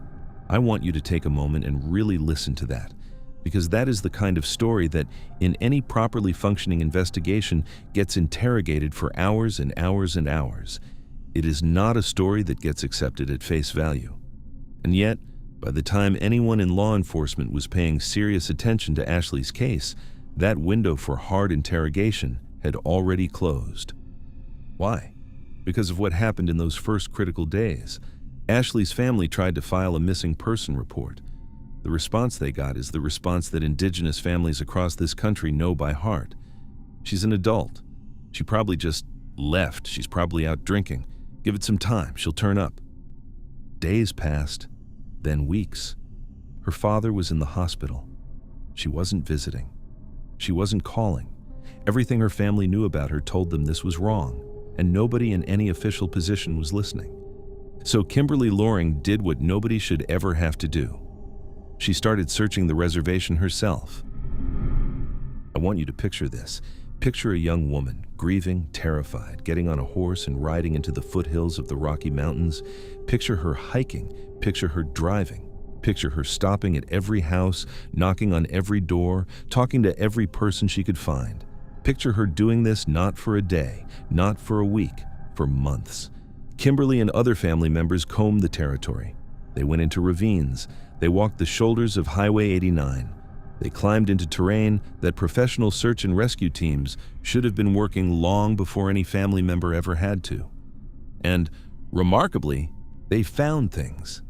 Along that stretch of Highway 89, where a chilling witness tip had described a young woman running in terror from a vehicle in the night, Kimberly found a sweater. A tattered, dirty sweater belonging to Ashley, and a pair of boots. The clothing was stained with what looked like dried blood. Let me say that again because I don't want it to slip past you. The family found bloody clothing. The family, not the professionals. Kimberly did what any reasonable person would do. She turned that evidence over to law enforcement, to the Bureau of Indian Affairs, so they could do their job, so they could run DNA, so they could find her sister. And then, here is where this case stops being a heartbreaking missing persons case and becomes something genuinely enraging. The sweater disappeared. Or, more accurately, it got lost. For months, the family was told that the BIA was processing the evidence. They were told to be patient. Then, eventually, they were told that the bloody sweater had been misplaced, lost in a bureaucratic shuffle. Later, it was reportedly located again, but by that point, years had gone by, and the family never received any meaningful DNA results from the federal government. Now, stop and think about that with me for a second. Let's look at the facts. A young Indigenous woman vanishes from one of the most dangerous regions in America for Indigenous women. Her family, on their own, locates a piece of bloody clothing that almost certainly belongs to her. They hand it over to federal investigators. And that physical evidence, the single most important forensic item in the entire case, is allegedly lost. How does that happen? In what universe of competent law enforcement does blood-stained clothing in an active missing persons case get treated like a misplaced library book? The most generous interpretation is profound bureaucratic incompetence. The least generous interpretation is something so much darker, and unfortunately that darker interpretation is what advocates and legal scholars have been pointing to for years. They argue that this isn't a case of one agency dropping the ball. They argue it's a pattern of evidence in MMIW cases being mishandled, lost, ignored, or never processed. A pattern of jurisdictional confusion that consistently benefits perpetrators and harms families. Let's actually break down that jurisdictional issue, because it is the silent killer in so many of these cases. On the Blackfeet Reservation, depending on what crime is committed and who allegedly committed it, you could be looking at tribal police, the Bureau of Indian Affairs, county sheriffs, state troopers, or the FBI, all having some claim to investigative authority. And these agencies don't always communicate well. They don't always like each other. They don't always know who is supposed to do what. There's a Supreme Court decision from 1978 called Oliphant versus Suquamish Indian Tribe that quietly poisoned this entire system. That ruling stripped tribal law enforcement of the authority to prosecute non-native individuals for crimes committed on tribal land. Stop and let that sink in. If a non-native person commits a crime against an indigenous person on a reservation, the tribal police, the people who live there, the people who know the community, are not allowed to prosecute that crime. It has to be kicked up to federal authorities. And federal authorities, the FBI and the BIA, often live hours away. They have heavy caseloads. They are not always quick to respond. By the time they show up, the trail is cold and the evidence is degraded. In Ashley's case, the FBI did not formally join the investigation until February of 2018, 8 months after she vanished. 8 months, almost an entire year. In what world is that an acceptable response time for a missing 20-year-old? The answer is, in this world. The world that indigenous families have been living in for generations. And then there's the third logic gap, and it's the one I find personally the hardest to sit with. Ashley was last seen at a party. A party. There were people there, multiple people. Somebody at that party knows what happened. Somebody saw who she left with. Somebody can place her in a specific vehicle on a specific road with a specific person. The information exists. It exists right now, somewhere in somebody's memory. But it doesn't come out. There is a wall of silence around this case that is not random. It is built out of fear. Fear of retaliation. Fear of speaking against a powerful family. Fear of dealing with a law enforcement system that has, over and over again, proven it cannot or will not protect its own citizens. When you don't trust the institutions that are supposed to keep you safe, talking to them stops feeling like civic duty and starts feeling like a death sentence. That is the environment in which Ashley vanished. That is the environment that still surrounds this case today. But here's the thing about Kimberly Loring. She did not stop. She has never stopped. When the local response failed, she took the fight to Washington. In December of 2018, Kimberly testified in front of the U.S. Senate Committee on Indian Affairs. She told them, in plain language, what had happened to her sister, what had happened to her family, what was happening across Indian country. She named the failures. She named the agencies. She made the senators look her in the eye. Her testimony, and the testimony of other families like hers, became part of the foundation for legislative action on the MMIW crisis. Cases that had been ignored for decades suddenly had names attached. The federal government was forced, finally, to acknowledge the scale of what had been happening on reservations across the country. And in the middle of all of that, Ashley is still missing. That's the hardest part of this story. Kimberly Loring helped force a national reckoning. She testified before Congress, she helped move policy, she put her sister's name in the mouths of senators. And her sister is still gone. The sweater never gave them the answer it should have. The FBI investigation, while open and active, has never produced charges. Sam McDonald's story has never been definitively broken. Paul Valenzuela has never been definitively tied to her disappearance. The partygoers have never come forward. 8 years on, Ashley Loring Heavy Runner is still listed as missing. So where does that leave us? Ashley wanted to protect her ancestral land. She was studying environmental science specifically because she loved the Blackfeet country, the mountains and the plains, the place where her people had lived for generations. And it was that same vast, beautiful, brutal land that swallowed her. But let's be clear about what really took her. The mountains didn't take Ashley Loring Heavy Runner. A person took her. A person who has, so far, gotten away with it. The mountains just helped hide what was left. And the system that was supposed to find her, the system her family trusted to do the most basic job of investigating a missing 20-year-old, looked at the bloody sweater her sister handed them and let it sit in a paper bag until the trail went cold. Kimberly is still searching. Every summer she rides into those foothills. Every summer she walks Highway 89. Every summer she says her sister's name out loud, refusing to let the silence win. A brilliant young woman with dreams of protecting her homeland.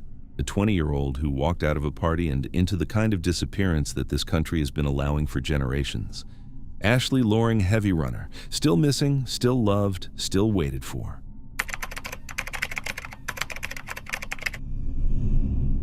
There's a particular kind of small town in the American West where everybody knows everybody. The kind of place where you can't drive to the gas station without running into 3 people you went to high school with. The kind of place where, in theory, secrets should be impossible, because the community is too small, the social networks too tight, the eyes too many. Hardin, Montana is exactly that kind of place. Population a little over 3,000, tucked right up against the border of the Crow Reservation, where the suburbs of one community blur into the homelands of another. The kind of town where, if an 18-year-old girl goes missing on a Saturday night, half the town would know about it by Sunday afternoon. And that's what makes this case so impossible to wrap your head around. Because in late August of 2019, an 18-year-old girl did go missing in Hardin. Her family did sound the alarm. And the system that was supposed to find her, the system embedded in that tiny, tight-knit town, somehow managed to misplace her in the most literal sense imaginable. For 2 weeks. This is the story of Kaysra Stopp's Pretty Places. And I want to be honest with you up front, there is no part of this case that gets easier as you go. Let me tell you who Kaysra was, because every detail of who she was matters. She was 18 years old, an enrolled member of the Crow and Northern Cheyenne tribes. She had just celebrated her birthday a few weeks before she died. She was a multi-sport athlete in high school: cross-country, basketball, football. She acted in school theater productions. She loved animals, especially strays, and had a habit of bringing them home. She was deeply tethered to her family. She lived with her paternal grandmother, Yolanda Fraser, and spent a lot of time with her aunt, Percelia Brown. By every account from people who actually knew her, she was warm, funny, loud, brave, and fiercely opinionated. That last detail is going to matter, because Kaysra was not a quiet teenager. She didn't keep her head down. She didn't ignore injustice when she saw it. Just a couple of weeks before she died, at Crow Fair, one of the largest annual native gatherings in North America, Kaysra filmed something. A video. Local Bighorn County law enforcement officers, by the family's account, were aggressively handling her 15-year-old brother. A brother who uses a wheelchair. She recorded what was happening, and she uploaded it. Now, I'm not going to tell you what that video proves or doesn't prove. I'm just going to ask you to hold on to that detail. Because Kaysra Stopp's Pretty Places, just before she vanished, had publicly embarrassed local law enforcement in the small town she lived in. By the time we're done here, you'll understand why the family thinks that matters. Here's what we know about the timeline. August 24th, 2019. Kaysra goes out with friends in Hardin. She's seen late in the night, somewhere on Rangeview Drive. A normal suburban street, houses with yards. The kind of neighborhood where you let your dog out without a leash. She doesn't come home. By the next day, August 25th, her family is worried, really worried. She isn't responding to messages. She isn't checking in. This is not behavior her family recognizes. So her family does what any reasonable family does. They go to the Bighorn County Sheriff's Office and try to file a missing person report. And the Sheriff's Office refuses. The reason they give is the same reason families across Indian country have heard for decades. She's an adult. She's free to leave. There's a 48-hour waiting period. Here's the problem with that. Montana state law, at the time, classified anyone under the age of 21 as a minor for purposes of missing persons databases. Kaysra was 18. She should have been entered into the system immediately. The 48-hour rule the police cited wasn't even a real rule in her case. It was a brush-off. It was the door closing in a family's face on the most critical day of the entire search. So the family did what so many indigenous families in this country have had to do. They started searching on their own. They drove the streets. They knocked on doors. They called everyone Kaysra knew. They asked questions. 5 days later, on August 29th, a jogger making their way through a residential neighborhood in Hardin noticed something in a backyard, near a woodpile. A body. It was Kaysra. She was in the fenced backyard of a private home on Rangeview Drive, the same street where she'd last been seen alive 5 days earlier. You would think that's where this story becomes a tragedy, followed by a frantic notification and a thorough investigation. You would think wrong, because what happened next is, in some ways, more disturbing than what happened to her. Kaysra was found on August 29th. Her family was not officially notified until September 11th. I want you to really sit with that gap. Almost 2 full weeks, 13 days. During those 13 days, Kaysera's family was still actively searching for her, calling hospitals, asking around town, driving the back roads, pleading with anyone who would listen for information about their missing 18-year-old. Meanwhile, the body of their missing 18-year-old was already in the county system, already known to law enforcement, already, in a sense, no longer missing. Hardin is a town of 3,000 people. The sheriff's office knew a local indigenous family was desperately searching for an 18-year-old girl. The sheriff's office also had the body of an 18-year-old indigenous girl. The math here is simply not difficult, and yet nobody made the call. When the family finally arrived at the funeral home, Bullis Mortuary, to see Kaysera, they discovered something that, by their cultural traditions, is profoundly wrong. Kaysera had already been cremated, without their consent. Now, let's talk about who made that decision, because this is where the case starts to feel like a closed loop. The county coroner in Hardin was a man named Terry Bullis. He also owned Bullis Mortuary, so the same person who ruled on the cause of death was also running the business that processed the body. And under his authority, Kaysera's remains were destroyed before her family ever had the chance to see her, identify her, or arrange for an independent autopsy. Whatever physical evidence her body might have contained, traces of who hurt her, traces of who moved her, traces of whoever brought her into that backyard, was now gone. Permanently. Irretrievably. Let's look at the facts and see if any of this actually adds up. Start with the location. Kaysera was found in a fenced suburban backyard. The homeowner, by reports, was out of town. The yard belonged to someone she had no known connection to. There is no scenario in which an 18-year-old girl wanders, drunk or sober, into a stranger's enclosed backyard, lies down near their woodpile, and quietly dies. Backyards have fences, fences have gates, gates make noise. There is a deliberate action involved in entering somebody else's yard. So either she walked in there with somebody and something happened in that yard, or somebody else carried her in there after the fact and left her body to be found. Either possibility involves another person. Now, look at the physical evidence at the scene. Family members and reporters who later examined the site noted something striking. The grass beneath and around where Kaysera was found was still green. After 5 days, in late August, in a backyard. That isn't how bodies and grass interact. A body lying on living grass in summer for 5 days flattens the vegetation, kills it, leaves a clear, undeniable imprint. The grass underneath Kaysera was reportedly not in that state.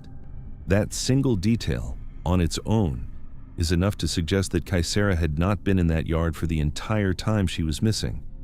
She may have been somewhere else, killed somewhere else, and then placed in the yard, maybe wrapped in something, by some accounts a tarp, to make the moving easier.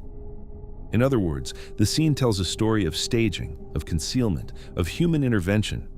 And the response to that scene? Family members report that it was not properly secured as a crime scene, that nearby surveillance cameras, which might have caught a vehicle dropping off a body in the pre-dawn hours, were not pulled in time. By the time anyone might have thought to check that footage, the standard rotation cycles for residential cameras would have overwritten it. It's like watching evidence evaporate in real time. And then there's the part that, for the family, is the hardest piece of all. Multiple sources allege that the first officer to respond to the discovery of Kaysera's body was one of the same officers who had been in the video she'd uploaded just weeks earlier. The video of her brother being aggressively handled at Crow Fair. I'm choosing my words carefully here. There is no public court-established finding that this officer harmed her.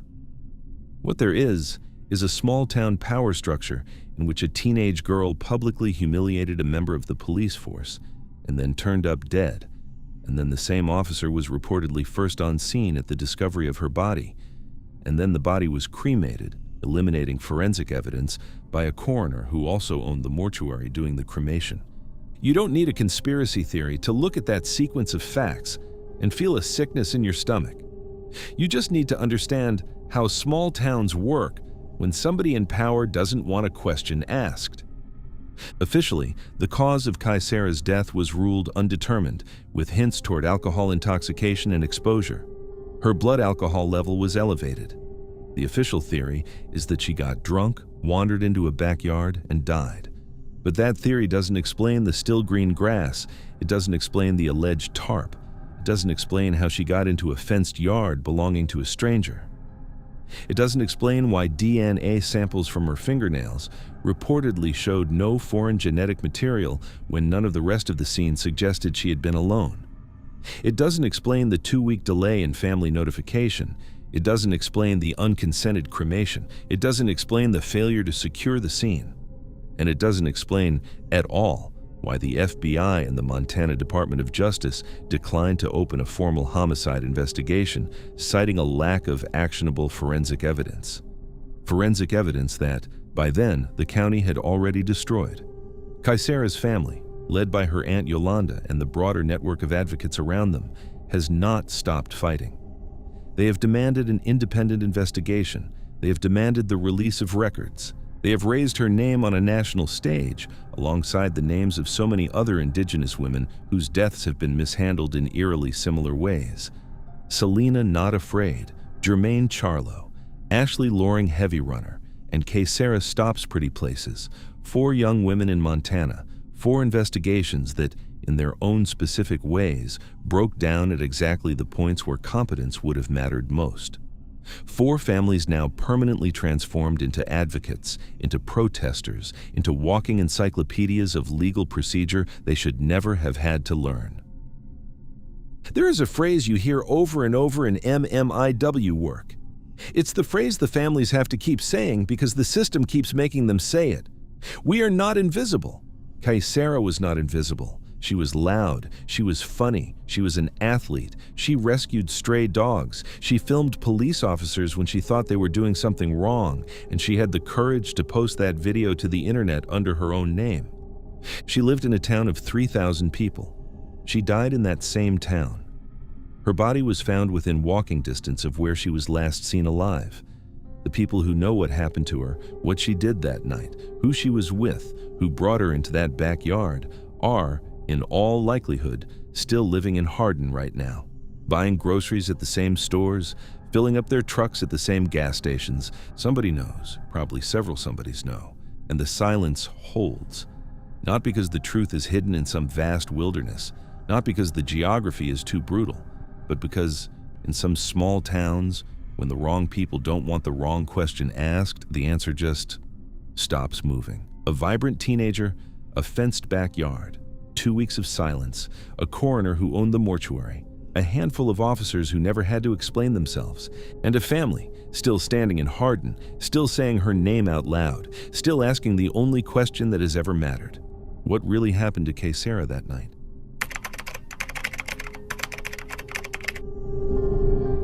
Missoula, Montana, has 2 faces. By day, it's one of those bright, walkable Western college towns. University banners on the lampposts, coffee shops on every corner, the Clark Fork River cutting right through the middle of downtown.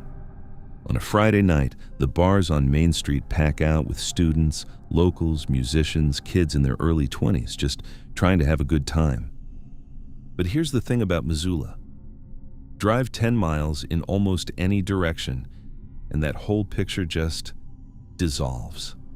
The bright lights drop away, the asphalt narrows, the pines close in, and suddenly you're in a kind of darkness that most Americans don't experience anymore.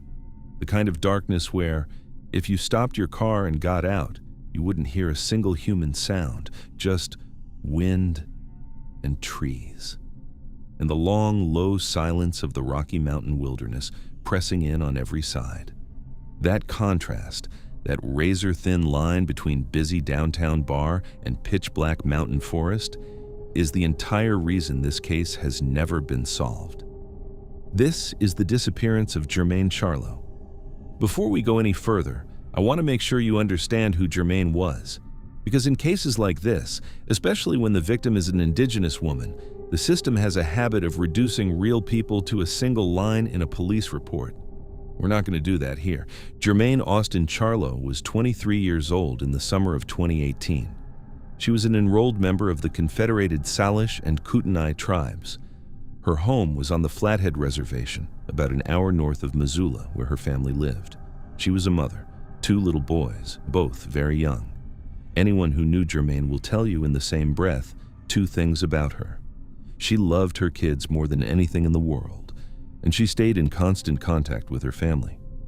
That second detail matters more than it sounds. Germaine was the kind of young woman who texted her aunt, who called her mom, who was on her phone all the time like most people her age. So when she went quiet, it wasn't quirky, it wasn't her being flaky, it was an immediate screaming red flag for everyone who loved her. Keep that in mind. Because the official assumption, the one her family had to fight against for weeks, was the assumption that gets applied to too many young Indigenous women in this country. She'll turn up. She just took off. She's an adult. She's free to leave. She didn't. She wasn't. Let's walk through what we know about the night of June 15th, 2018. It's a Friday. Germaine comes down to Missoula to go out. She meets up with people at a couple of different bars. By late evening, she's at the Dark Horse Bar, and at some point, she ends up reconnecting with her ex-boyfriend, Michael DeFrance. He's the father of her 2 children. The 2 of them eventually move over to the Badlander, which is one of the busier bars in downtown Missoula.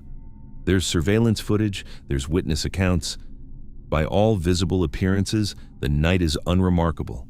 2 people who used to be together, talking, hanging out, drinking. And then, just after midnight, into the early morning hours of June 16th, the cameras catch them in the alleyway behind the Badlander. They're talking. The footage isn't violent. It isn't a confrontation, at least not visibly. It's just 2 people in an alley. They leave the alley together. That is the last confirmed visual of Germaine Charlo alive. Now, this is where I want you to lean in, because this is where the case stops being a missing persons report and starts being something much, much more disturbing.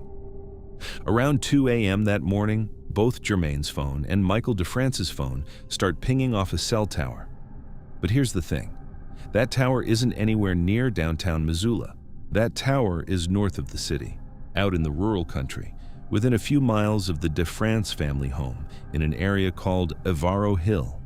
Let me explain why that single piece of data is the entire case. Germaine was on foot in downtown Missoula. She did not have a car. She had no reason to be in Avaro Hill. She had no plans to go to Avaro Hill. And by Michael DeFrance's own initial statements to police, he had dropped her off in town.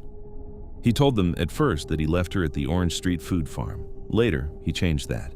He said he dropped her off in a residential neighborhood 8 blocks away. But the cell data doesn't lie.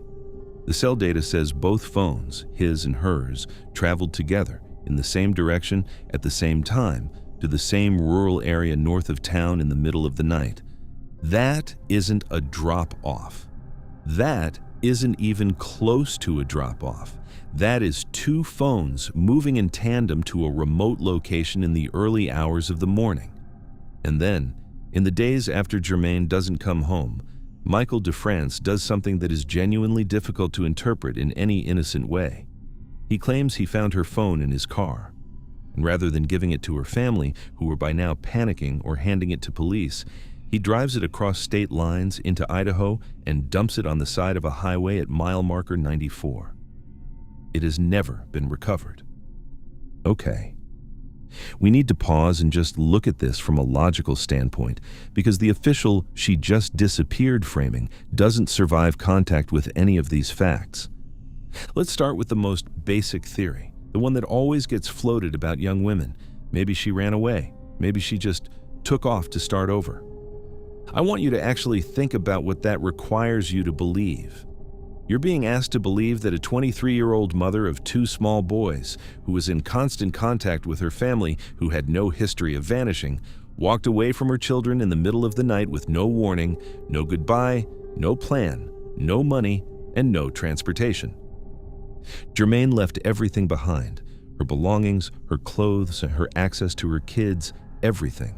People who genuinely choose to disappear typically take something: a bag, some cash, a photo. They leave a clue, even if it's just a final letter. Germaine left nothing. So the ran away theory just doesn't work. It never worked. It was a convenient assumption applied to her case because of who she was, not because of what the evidence actually said. Now let's look at the cell tower data, because this is where logic does something really brutal to the official ambiguity around this case. Phones don't walk. Phones don't drive. Phones go where the person carrying them goes or where someone takes them. Germaine's phone was last seen with her around the time she left the alley. Her phone then traveled to Evero Hill in the dead of night, miles outside of town, into a heavily wooded rural area she had no reason to visit. There are only two ways that happens. Either Germaine went there herself, in a vehicle, with somebody, or her phone went there without her, in a vehicle, with somebody. In either scenario, somebody drove that phone up there, somebody who knew the area, somebody whose phone was also pinging the same tower at the same time. And then, a couple of days later, that same somebody admitted to driving Germaine's phone across the Idaho state line and throwing it into the wilderness. The question of who that somebody is not actually a mystery. The Missoula Police Department has been remarkably direct about this. Detective Guy Baker, who has spent years on this case, has publicly stated that the investigation considers Germaine's death to be the result of foul play. They have a primary suspect. He has not been charged with her murder, but the case is not about figuring out who, it's about finding her. And that's the heartbreak of this entire story. Here's the part we need to talk about. The part that connects Germaine to so many other women in the American West. Montana is enormous. It is the fourth largest state in the Union, and vast portions of it are nothing but mountains and forests and back roads where you can drive for hours without seeing another human being. Evero Hill is exactly that kind of country. Steep terrain, dense trees, ravines, old logging roads, areas where a body could be placed, buried, or just left. And the wilderness itself would do the rest of the work over days, weeks, months. This is what people mean when they talk about the structural element of the MMIW crisis. It's not just that Indigenous women go missing more often.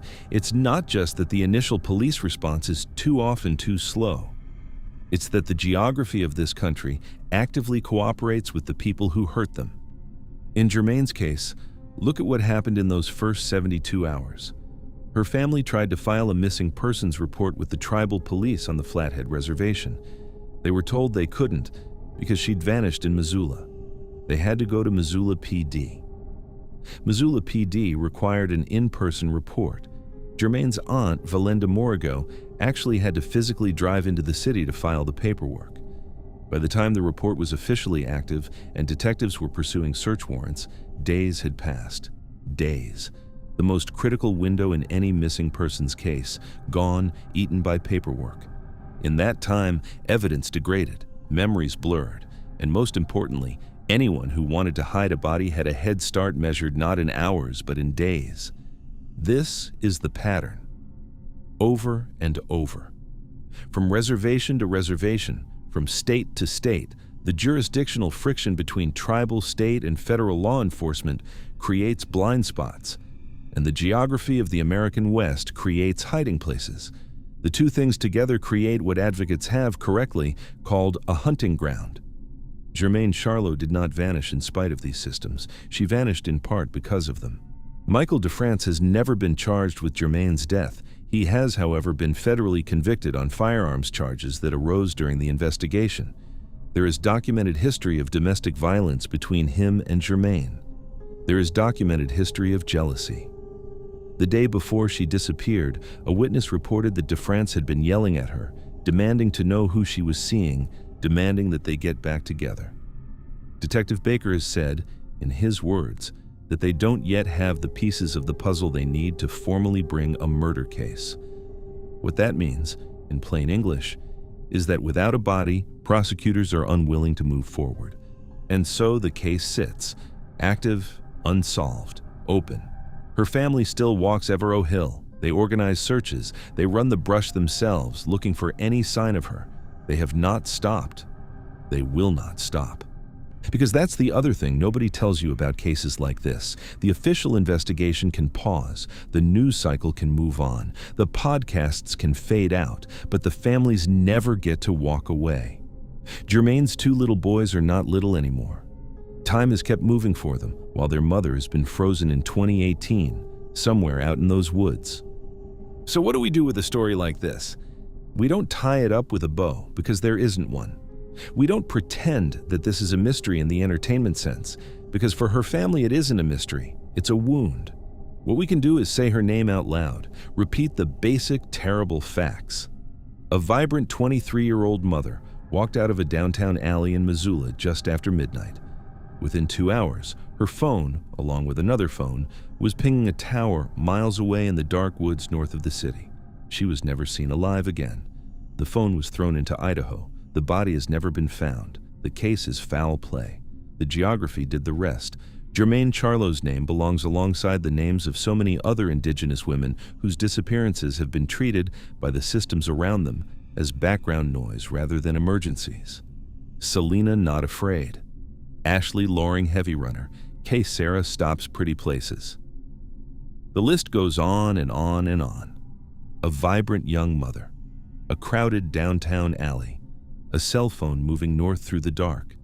And somewhere, still, in the pines above Avaro Hill, the silence that has never given her back.